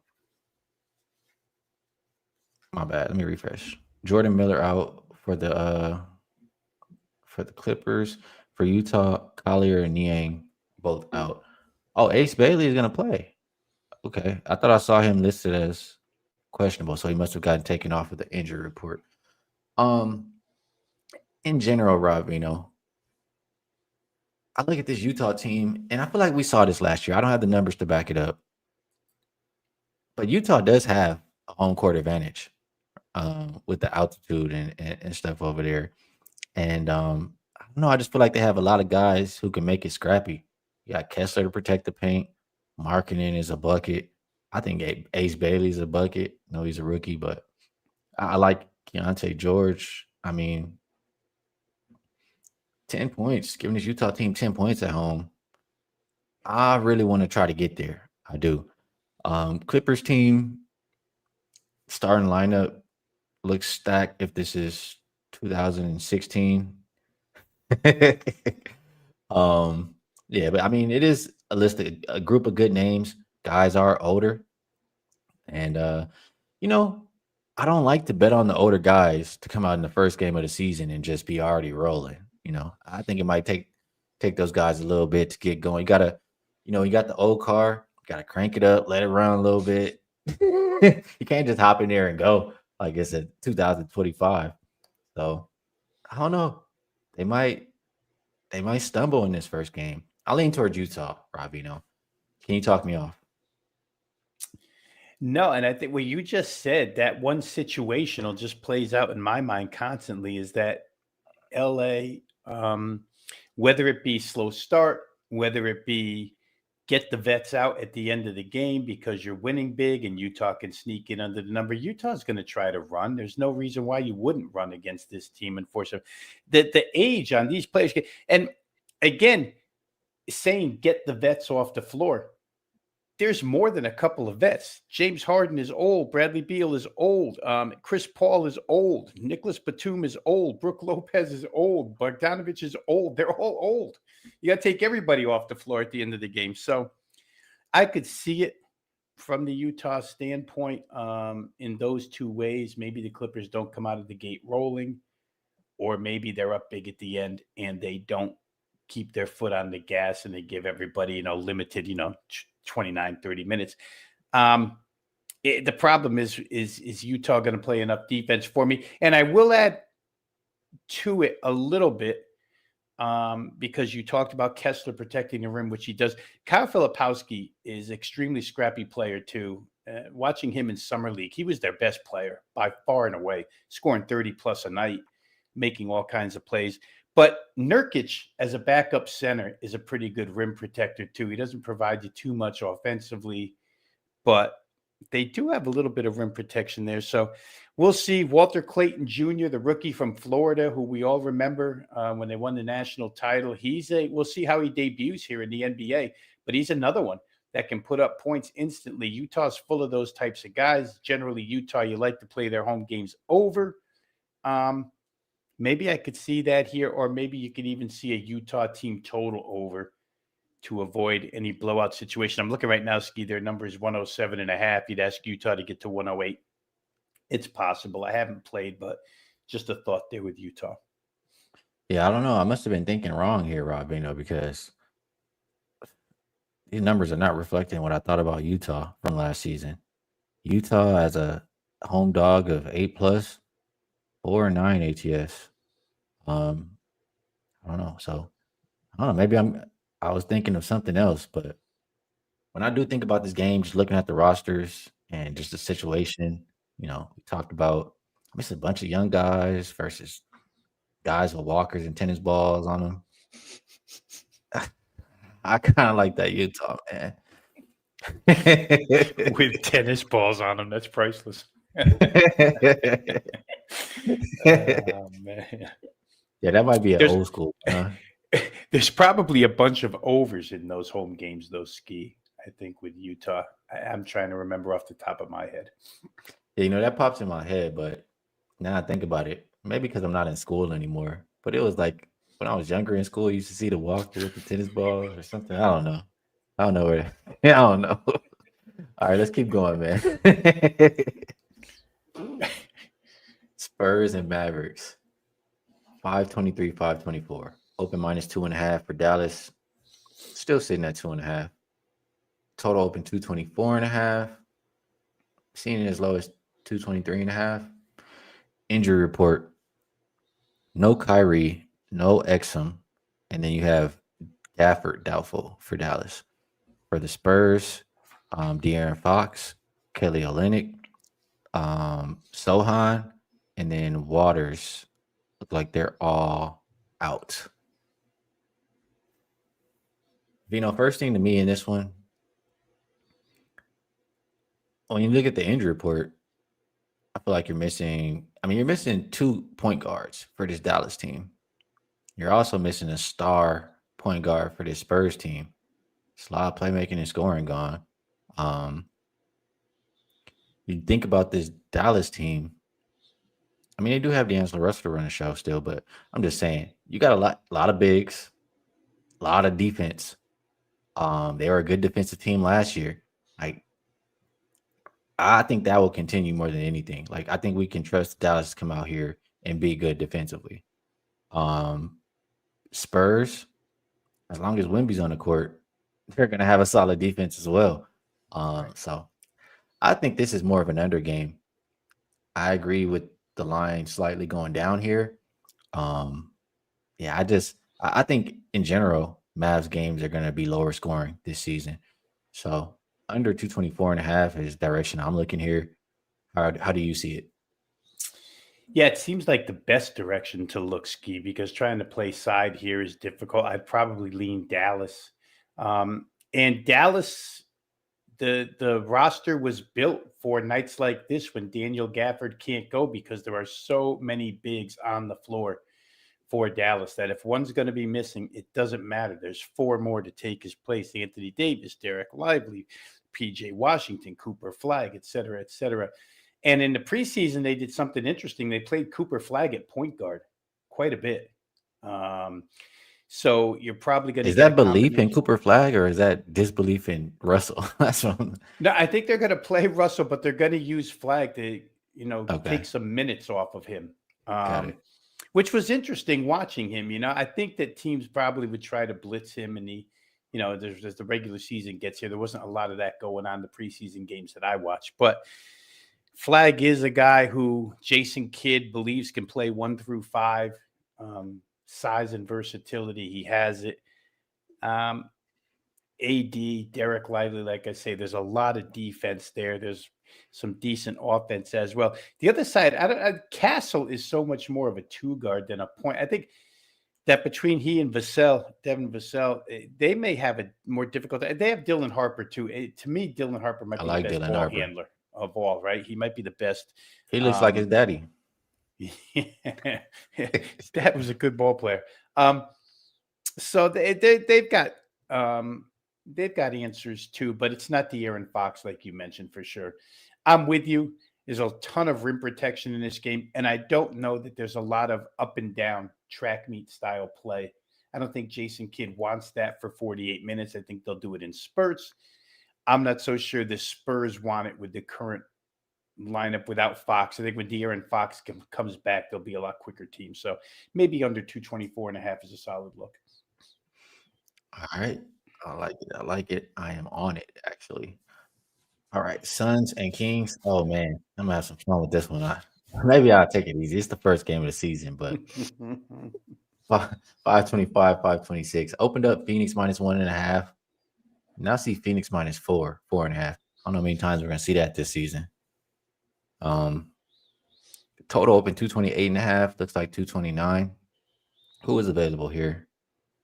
Let's see. So we have Grayson Allen, probable. Jalen Green, not available here. For Sacramento, Sabonis out. Keegan Murray out. Isaac Jones out. So some key players missing here for both sides. Yeah, this is, Vino, this is very, very simple for me.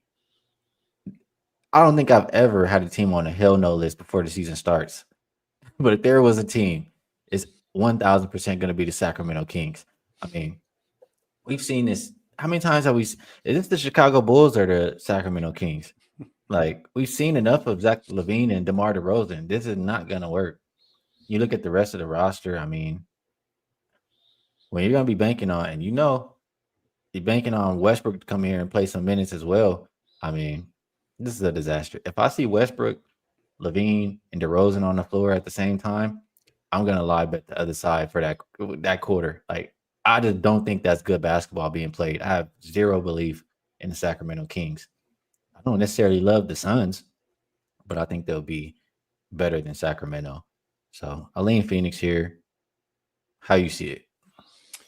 A couple of things to add to where you were going with that. Can you imagine? And I have them kind of in parentheses here. Zach LaVine, DeMar DeRozan, and Malik Monk all on the floor at the same time. They're going to be grabbing the ball out of each other's hands to shoot shots.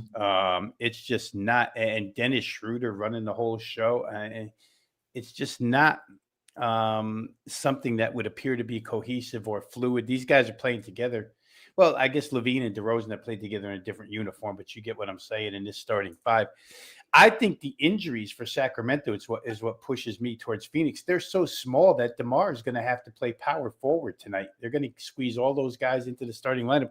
All their size is basically gone when you don't have Sabonis, when you don't have Keegan Murray, that's your starting center and power forward, and then you don't have your backup power forward, Isaac Jones. All that's left here, from what I see on the roster, is Drew Eubanks, probably the starter tonight, Dario Saric.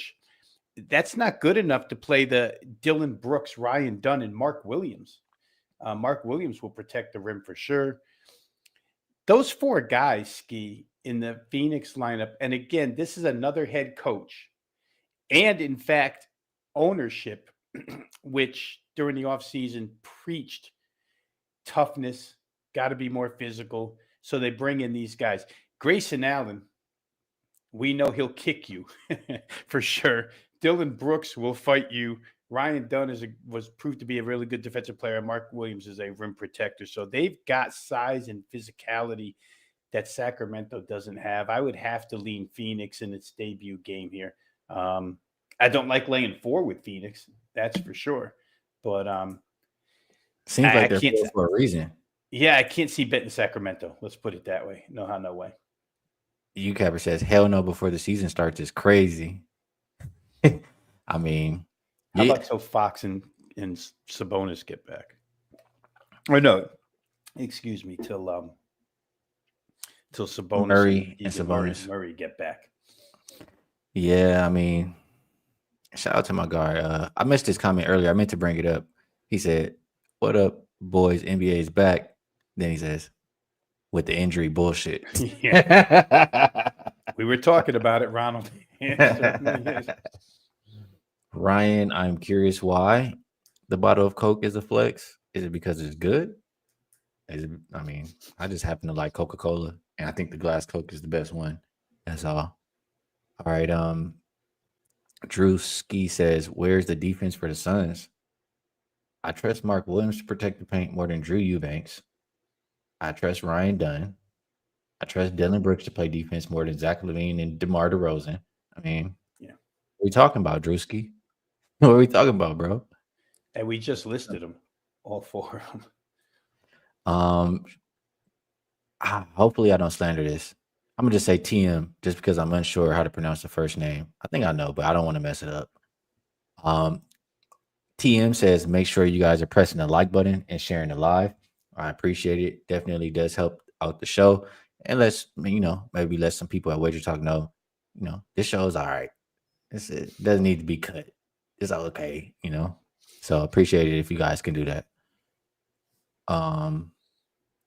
Gary says, always Coca-Cola. Absolutely. All right. We finally made it to the last game on the slate, Rob. I thought we never would, but somehow we're here. 527, 528. Minnesota and Portland opened up -3 for Minnesota. Looks like current number is 4 or 4.5. Total open 218.5, and it looks like 221.5 right now. Let me refresh. Anthony Edwards was listed as questionable.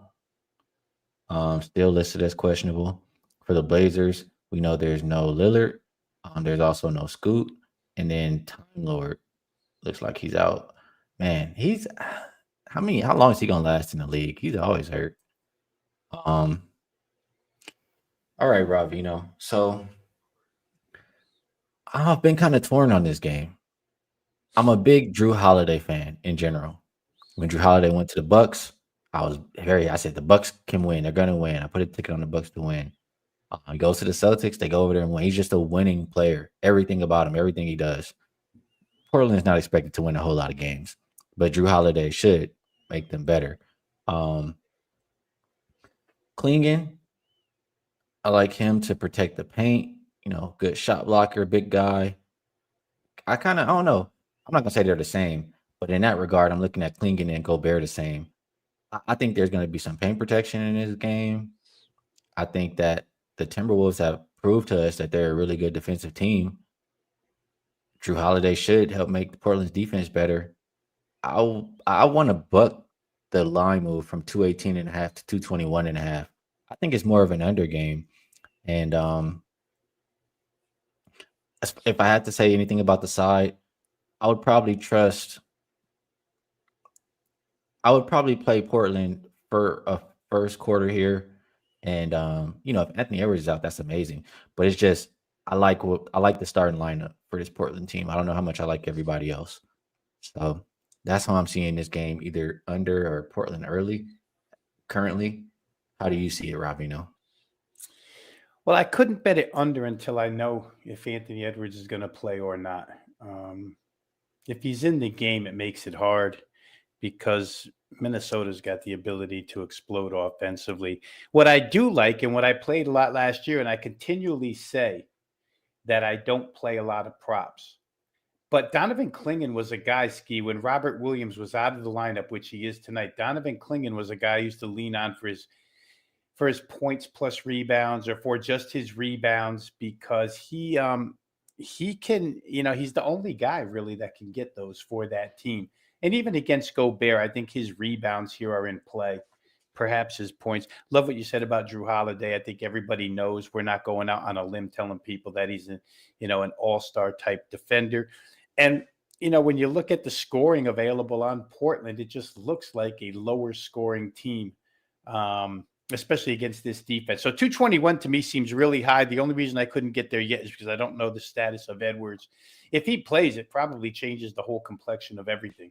He's that good. We know he's that good. So I laid off for now, but we'll see what the injury report gives us a couple hours from now. All right, sounds like a plan. UCapper says this is a fishy line on the side. I mean, yeah, maybe not so fishy if Anthony Edwards doesn't play. It might make a little bit of sense there. We shall see. Over Jamrock Kicks. Absolutely over on injury report updates. GQ Hustler asking for help on the total in the Cleveland, New York game. It's the first game we talked about. So you can scroll back to the beginning of the show and you will get your answer there. All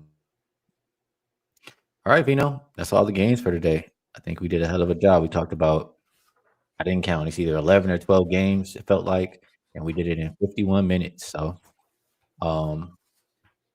good job by us. All right, before we move to best bets, see if we can do a little bit of some kind of promo here. What do we want to toss on the screen today, Rob? For one, let me ask you, do you know off the top of your head if the opening week thing is still going? Yes. Okay, so we'll put that Still up first. going. Yep. If you guys want to rock with Ravino and myself, you can get involved with the NBA opening week. It comes out to $10 a day. Yeah, you get every play we release, and I'm not gonna lie, I'm looking to probably load up by 2 p.m. I'm probably gonna have a very, very large card today.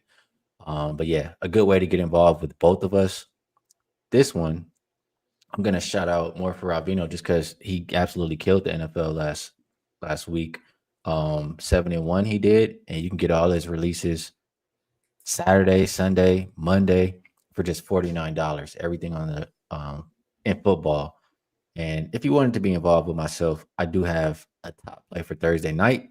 My top plays are 7-4 this season, and I'm looking at a couple more. This weekend. I think that is good. No, one more. How about this? I never put this up. Let's see if we can do a little something with this. If you are a person who wants to do something more long term, you can you can take advantage of the 1 year pass. You'll get $500 off, and it comes out to just $125 a month. It's every sport, every single play. And not only do you get that, you get a 25% bonus coupon. So if you want to rock with Rob Vino for a year, you can do that. You get that bonus coupon. You want to come check Ski out, that will work out too. And for a guy like myself, I told you already, my top plays in the NFL are winning, etc. My teasers are undefeated this season. WNBA will be included in that. Past 2 seasons ended in profit there. You'll get NBA, etc., etc. And Rob, if you haven't noticed, he knows everything and does everything. So you can get Rob Vino too. All right, Vino. If there's anything else you would like to add or promote, feel free.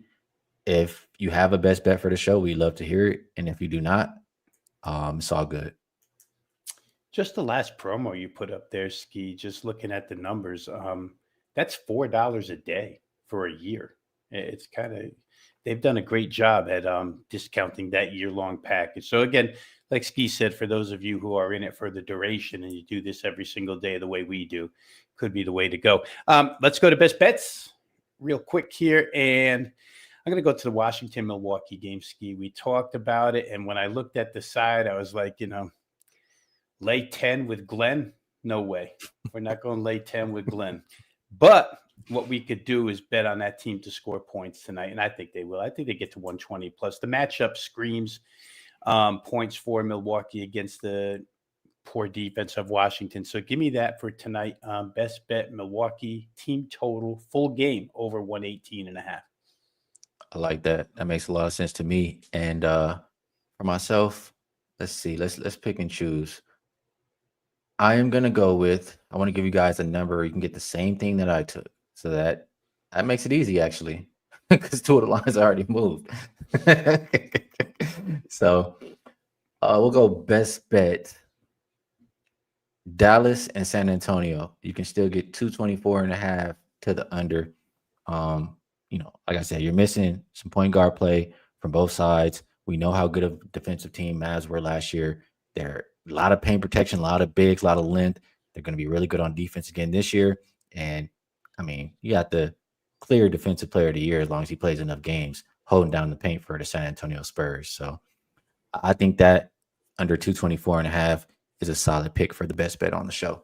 Vino, it's been great breaking down these games with you. Talking them out with you helps my process tremendously. I'm sure it helps out everybody else as well. Everybody in the chat, we appreciate you too. Great cappers, great people. And you know how we do here, man. We all just trying to help each other win. So always want to let you know you're appreciated. To everybody who is maybe not in the YouTube chat, whether you're on Twitch, X, Kick, we appreciate you all as well. Apple, Spotify, we appreciate everybody for tuning in and watching. And we're going to do our best to have a really profitable NBA season on this show. So best of luck, everybody, on your action in this humongous slate. We'll be back again tomorrow to talk the 2 NBA games and Thursday night football. We will see you all then.